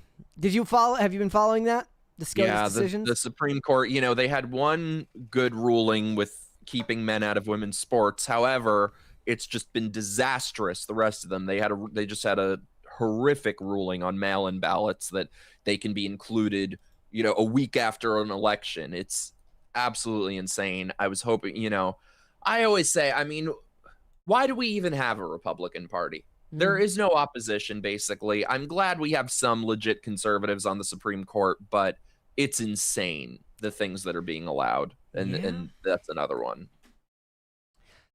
The scariest part is Clarence Thomas is he's aging, right? So they got to figure out their shit because...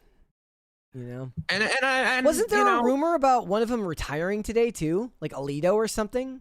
There, it was then it was retracted. Maybe it was somebody else. Oh, I didn't hear that. Yeah. I hope Clarence Thomas does not retire because Trump.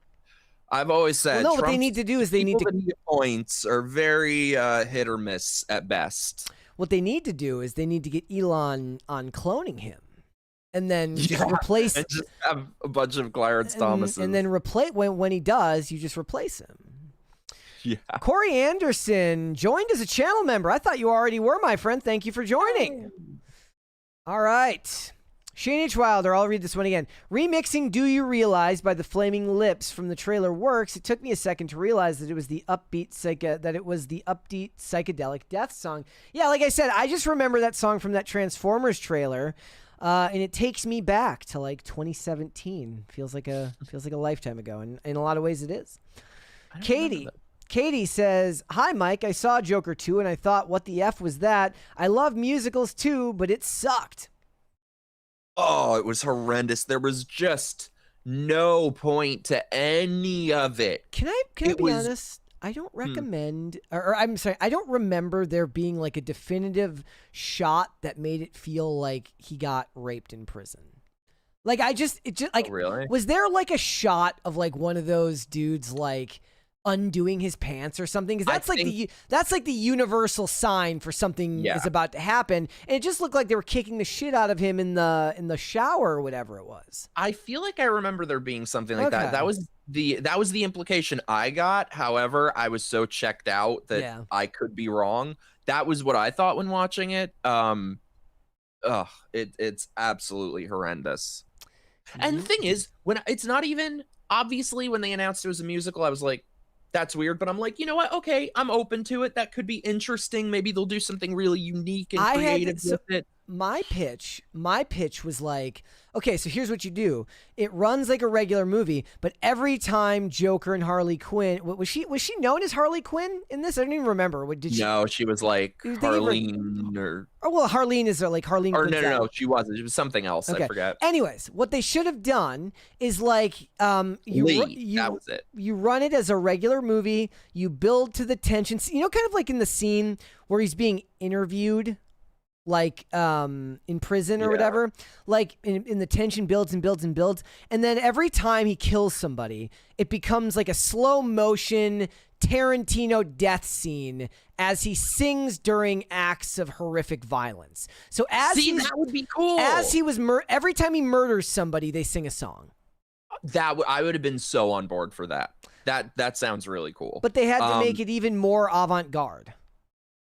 I don't even think it was avant-garde. It was, at least avant-garde would be interesting. Or it was horrendous, and it really felt like the filmmakers shaking their finger at their audience. How dare you make us $1 billion with the last one? Mm-hmm.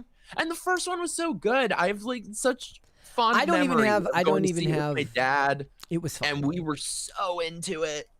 That movie and Top Gun Maverick are my favorite examples of like when a movie breaks containment, because my dad saw both of them.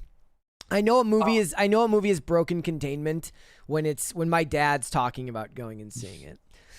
Yeah, we love the first Joker. It's unfathomable what they did with the second one. Corey Anderson says, how can Momoa play both Lobo and Aquaman? Both are DC. Well, here's the thing, my friend. Aquaman doesn't exist in that universe anymore. At least that version of Aquaman is no longer a thing. He was Aquaman under the Zack Snyder universe, and now he is Lobo under the James Gunn universe. To be fair, it's perfect casting, so it's fine. Shane, and he does he's like, you could tell, like if you didn't know it was Jason Momoa, it might be kind of hard to tell other than with his voice. He's covered in a lot of prosthetics and makeup and stuff like that. I'm down. Hopefully it'll be good. I'm open to it. I'll go see it. Shane H. Wilder says he definitely remixed The Flaming Lips, such an upbeat song about how everyone you know will die. Yeah. Well, there you go. Shane H. Wilder says, I used How to Make a Blockbuster Movie trailer for both of PCC, for both of the PCC the movie trailers. It works. Yeah, it does. Low I gotta watch that. Yeah, I played it for you earlier, but you couldn't hear it because I didn't screen share. No. I meant his PCC trailer. Yeah. All right. Brian Bledsoe says Bronny James did make the Lakers for the historic moment, but LeBron just announced he won't return to the team, so Bronny won't be there much longer. That's sad. Oh, not really. It's if you can't make it there on merit, then that's what happens. All right. Side June says the old McCafe lady was wearing a velour sweatsuit, making the burns worse, and she died from the stress. How could she die? I thought she won a lawsuit. Or you mean like the stresses of the surgeries and stuff? Ooh, just velour in general. Ugh, another reason to not wear velour. I don't know what that means. I don't know what velour is. Yes, you do. It was like, I think it's basically what the Juicy Couture suits were made out of. It's just like the nastiest ghetto. Ugh. That's amazing. You go stand outside some like Section 8 housing, and they'll probably be wearing velour. I mean, better this than the Cookie Monster pajamas. What? Well, you've never been to like a trashy Walmart? Do you see the ladies in the Cookie Monster pajamas? Okay, I know what you're talking. The Cookie Monster, the Cookie Monster pajama is often seen in its natural environment outside of the methadone clinic. I did laugh at one meme that says, "Does Cookie Monster wear like trashy white girl pajamas?" Like, or does he wear Cookie Monster pajamas? I think he just wears trashy white girl pajamas. He should. It'll just have like the Cash Me Outside girl on it. Yes. Well, she's like super rich now though, so. I know. All right. Shane H. Wilder says, by the way, guys, oh no, we got time. Okay. Shane H. Wilder says Mexican Batman appears to the sound of mariachi music wearing a poncho and sombrero and says, I don't know how to say that. Soy el hombre murcielago. I am Batman in Spanish. Okay, there you go. That's what he should do. I mean, I'm all for Mexican Batman. See, my hope would be that Mexican Batman has like, instead of a black cape, he has a Mexican flag cape. Yes. That would be so good. That's what I would do. Seer says, Cookie Monster, what did they do to my Cookie Monster? Cookie Monster is just naked. Well, that's wrong. Also, Seer, I think you missed my point. Since you're in the chat, I'll show you my tweet from earlier. What I posted earlier was a feature and not a bug. But so they announced today the first shots for the upcoming Reacher. Reacher's a TV show starring Alan Ritchson. It's based on the Jack Reacher book character. There was Tom Cruise movies based on the character. I love the first one that Tom Cruise was in. And there's a spin-off based on a side character named Neely. And if I was to steelman the argument, she probably has the most personality out of all the side characters, but the show itself doesn't benefit from its side characters. If anything, it hurts the show. The show is at its best when it's just Reacher solving crimes. The show did its best work in season 1 with Finley and Roscoe, but after that, it just kind of... It started to get too crowded. There still hasn't been a season as good as season 1. But as long as they're going to do a bunch of spin-offs, I suggested, because they're just naming the show Neely, which just looks like it just doesn't look like anything. It doesn't look like it's said because it's spelled weird. It looks like it doesn't look like a name.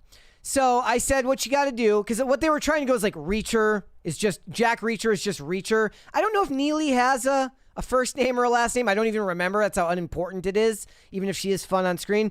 But so they're just calling it Neely. I said, no, you should call it Reacher Round 1, Neely, and then give all the other ones their own spinoff.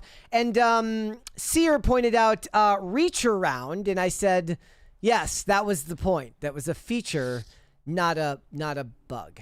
Reacher Round 1 is what it should be called. And they could... I love it. That's and it's not going to be good. Much better than this. The thing is the show, it's not going to have what Terminalist Darkwolf had, which was the ability to change its tone a little bit. Terminalist Darkwolf is still, to me, better than the original Terminalist series with Chris Pratt, because it doesn't take itself quite as seriously because of the subject matter of the first series. I know I'm kind of rambling here because you wouldn't have seen the show. But in the first series, what happens to his family is so egregious that it makes the show so dour and depressing. I did not find Terminalist Darkwolf as dark and depressing, which made it more fun, which I liked more. Neely's probably just going to be more of the same Reacher, just without the fun of the bland and plain, dry humor Reacher character. And Alan Ritchson is actually really, really good in the role. Ekram in the chat says Reacher feature. I love that. Mike says, you stop this slander. Are you talking about saying that Terminalist Darkwolf is better than the original? Because that's all just your opinion, man. Yeah. I haven't seen any of these. Is there anything you're watching right now? Is there? I was telling you before the stream, I watched an absolute banger of a movie the other night. Absolute Power from, I think it came out in like 95 with Clint Eastwood. Man, Clint Eastwood in the 90s. Oof. Just one banger after another. Yeah. But this was a great, I think you're going to love it. I don't know if I should share any. Well, you saw my tweet, so I guess. Yeah, I didn't know I did. Like, okay, so basically, right, Clint Eastwood is a thief.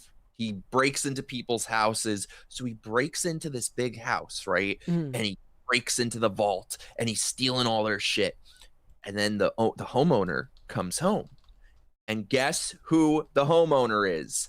The president of the United States. So Clint Eastwood is hiding in the vault, and it turns out that President Gene Hackman has a little slut, and he's stooping the little slut. And so he gets like kind of handsy with her, starts slapping her around and shit, and tries to So Secret Service, she tries to fight back, Secret Service kills her. So basically he killed her. So anyway, Clint Eastwood manages to take the murder weapon with him, and Clint Eastwood decides that he is going to take down President Gene Hackman and the entire Hackman administration. Wow. Oh my God, it's so good. Yeah. It's so good. The 90s was definitely the era for that type of thriller.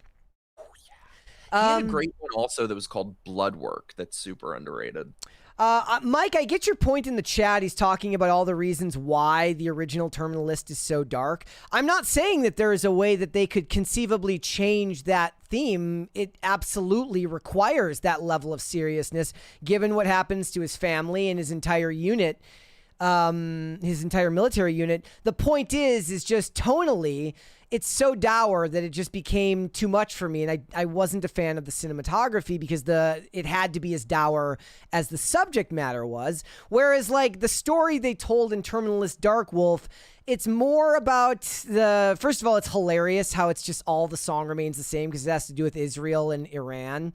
And it didn't require as much seriousness. Now, it's not a funny show by any stretch of the imagination, but I just felt like because it was unencumbered by that super serious tone the whole time, it made it more fun for me, which is what I was personally looking for. I'm still going to watch the second season of Terminal List when it comes out, but I hope they make another version of the term, because I'm saying lighthearted, but it's not lighthearted. Like, the show itself, Terminal List Dark Wolf, isn't a lighthearted show. It's just that the themes of the death of your family and everybody in your military unit getting cancer is so fucking dark that it borders on, like, you know, you're at that point where you're like, I'm out.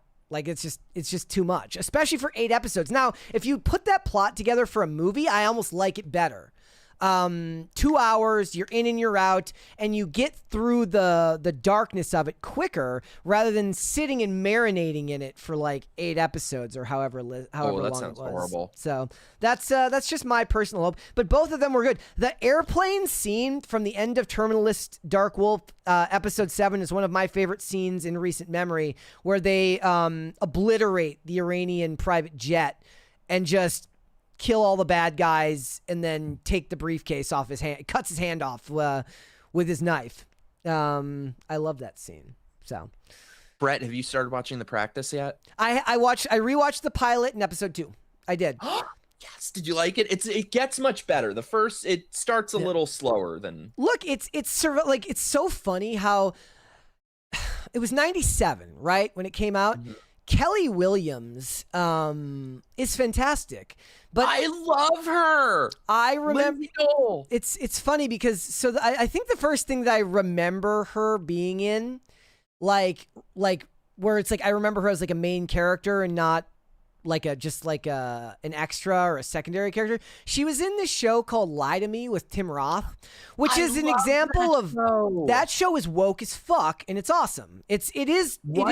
Oh yes, absolutely. Like, I don't remember. Like, you guys know I don't like that word, but the progressivism is all over that show. I was still a liberal at the time. When did that was like the 2010. I don't even think it was 2010. 2010. Oh, it was? I think. Yeah, I was still a liberal at the time, so I guess it just didn't register. I love that show, even though it's got all those themes with it. I unfortunately I end up finding what's her name? Monica Raymond's character is just so annoying on rewatch.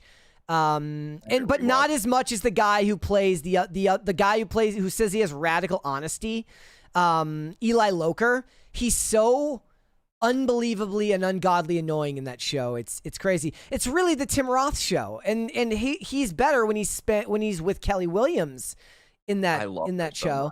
And so that's my first memories of Kelly Williams as an actress, which is like almost 10 or 13 or 14 years later. So she's just so young in The Practice. And Dylan McDermott has been fully formed for decades. He's very good at what he does. But it does kind of play into those tropes that you like, right? Like, in a world like The Law, where we like to believe in that they're tirelessly out crusading for the good guys. It's harder to sell a private practice show because, their job is usually to defend criminals. That's what, less so in the early episodes, but that's really what the whole show becomes about, is them defending. Yeah. And there's all sorts of great plot twists in every episode. Just wait until Lara Flynn Boyle comes in as Helen Gamble. Oh, yeah, she's amazing. Oh, what she did to her face is a crime. Yeah. She's up there with I forget the lady from. What's her name I always mention her on the show.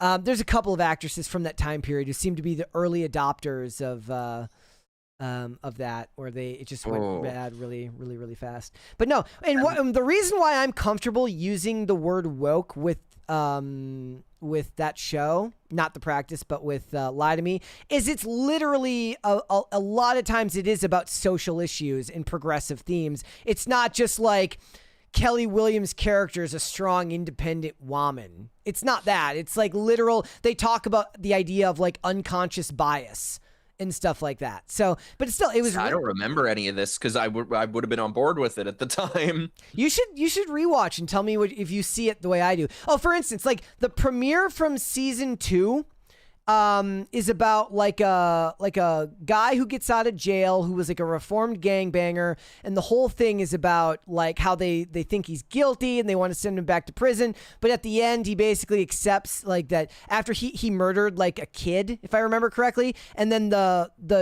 father or the mother, like the parent of the kid, is like tracks him down and is like gonna kill him. And he's like, if you have to do it, I understand. But it's literally Michael Jackson from the Super Bowl, like put down the gun. It's very funny. Like Lauren Holly, thank you, Brian Bledsoe. Lauren Holly is another one who did that to her face. Oh, did she? I haven't seen her. Oh, yeah. Someone in chat said Courtney Cox. Yep. Oh, that's another shame. Lara Flynn Boyle, though, has to be the worst of the worst because she was one of the most just naturally beautiful women in the world. And she doesn't look human. She looks twice her age. Like if she just did nothing, she would have probably aged so beautifully. Tim Roth in that show, it's really funny. So he's kind of like, he plays it really loosey-goosey. Like he's always kind of like strutting around. Like, you know, he's got this swagger about him because he can see everything and he can know when people are lying. By season 3, it's so comical. He's like, his hands are up and you should rewatch it. You'll get a kick out of it. Like I said, it's not bad because anything written prior to 2016, even the worst of it is still better than most of the stuff that comes out these days. Another thing that I laughed about in The Practice that I don't think would be made today if they were doing a show like this is when the guy goes to visit the guy in jail in the pilot, and he's like joking with the prison guard about how everybody in the jail is pretending like they didn't do it. And he's like, raise your hands. Who in here is innocent? And they all raise their hands. And he's like, I'm shocked. Like, I don't think they'd do that today because now they'd be like, abolish the prisons and, you know. No, that's a running theme of the show, especially as it goes on. It gets a little deeper into it, but that's a running theme of the show is who's good, who's bad. You never really know. It's all very gray area. Yeah. It's so good. It's so good. I did laugh. David E. Kelley also did Ally McBeal, which was more of a comedy, but that was a very politically incorrect show. You could never do that now. I never saw Ally McBeal. Nope. You're Oh, where'd I go? Oh. Sorry. What's that? So your monitor overheating or something like that? Hey, no, I don't know. Can you hear me? I can hear you. Okay, 1 second. Sorry. That's funny. We got another super chat here from Greg Dubier. He says, Lie to Me just ended in the middle of season 3 with no warning. Didn't realize it was woke because last time I watched it was when it was on air. Yeah, you should. Look, you guys know I don't use that word all that often, but I oftentimes like end up like turning it off because it gets to be a bit much. But it's not the worst show in the world. It's still a lot of fun, mainly due because Tim Roth is just really, really awesome. And I think that Tim Roth and Kelly Williams are both very, very charismatic, so it's worth checking out. I will expect for Mike to check it out. You good? Can you see me? It's weird. It's like you're all fuzzy. Are you like? Did it switch your camera? Yeah. I guess something happened. I used my phone as my camera, and I guess something happened with the wire, and my phone died. So sorry. Oh, that's okay. We still got you here. All right. Well, one more from Shane H. Wilder who says, I sent you the 2 PCC movie trailers, Mike. Oh, I gotta watch those. Yeah, check those out. All right, ladies and gentlemen, before we go, would you all please hit the like button on this episode and subscribe to the channel if you are not here. If you're here and you're not subscribed already. I'm off because I was like, we didn't get a crisis party. Come on. Do it. Do it. All right, let me run that back.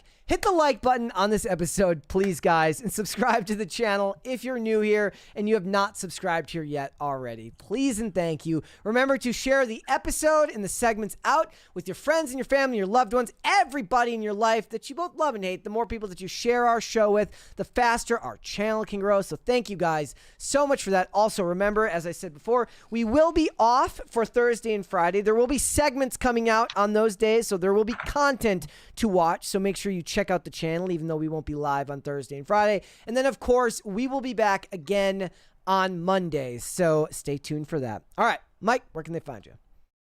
Thanks so much for having me. You are the best. I love coming on here. Guys, check out my YouTube channel. It's just my name, Mike like Tyson, Harlow like Gene. I will be live tonight at 8 p.m. Eastern with my show Microaggressed. I have, if anyone knows Tugs, who's an awesome nerdy gamer girl who we love, she'll be on tonight at 8. Thursday, I do my stream Pimpcast with my buddies Vaughn Coleman and Drew Outstanding. A week from Thursday, this guy is coming on, Yes. and it's gonna be amazing. Also, check out, I just did a really fun episode with my buddy Hayden Baker. So that comes out tomorrow on his channel, where we talked about a bunch of nerdy movie stuff, and I'm not really a fan of how the new Scream movies went, so we sort of rewrote Scream 5. So that'll be on his channel tomorrow. It's Real Influences with Hayden Baker. So check that out. Check me out. I'm at Not Mike Harlow on the Twitter. And thanks for having me. Give me like a quick sneak peek. Like, what was your biggest rewrite on the script? Oh God, everything. Okay, so first of all, I feel like you need to retain the emotional core. That's what it's about. You need the trio front and center, but also interesting new characters. You need commentary that's relevant, which I don't think any of these have had. And you need a good mystery. So I think my main thing was the theme of it is about the supply and demand of true crime, that creating demand creates supply. So in my version, Gail Weathers is basically like Ryan Murphy. Perfect. But yeah, so check that out. That comes out tomorrow. The audio's out now, but the video comes out on YouTube tomorrow. That means that we could get that version of the show 911 with that trailer where the comet's coming through the sky and they're all like, oh my God. Because Ryan Murphy created all those 911 shows, all the boomer procedural slop on NBC or whatever station those are on. So he could do that too. Gail could do those. I can't with him. I can't. All right. If you guys want to follow me, I'm on Instagram and on X at Brett Dasovic on both those platforms. PCC is live usually 5 days a week, Monday through Friday, Monday through Wednesday this week at 3 p.m. Eastern Standard Time, which is, of course, as always, noon Pacific. We're on Amazon Music, Apple Podcasts, Pandora, and Spotify. If you'd like to listen, rather than just watch the show, you can also rate and review on Apple Podcasts and on Spotify. That's a great way that you can help us out. And if you want to follow us on social media, we are on Twix at popculture_show, Facebook at Pop Culture Crisis, Instagram at Pop Culture Crisis Pod. Guys, we will be back with another episode tomorrow. We will see you then. Bye, everybody.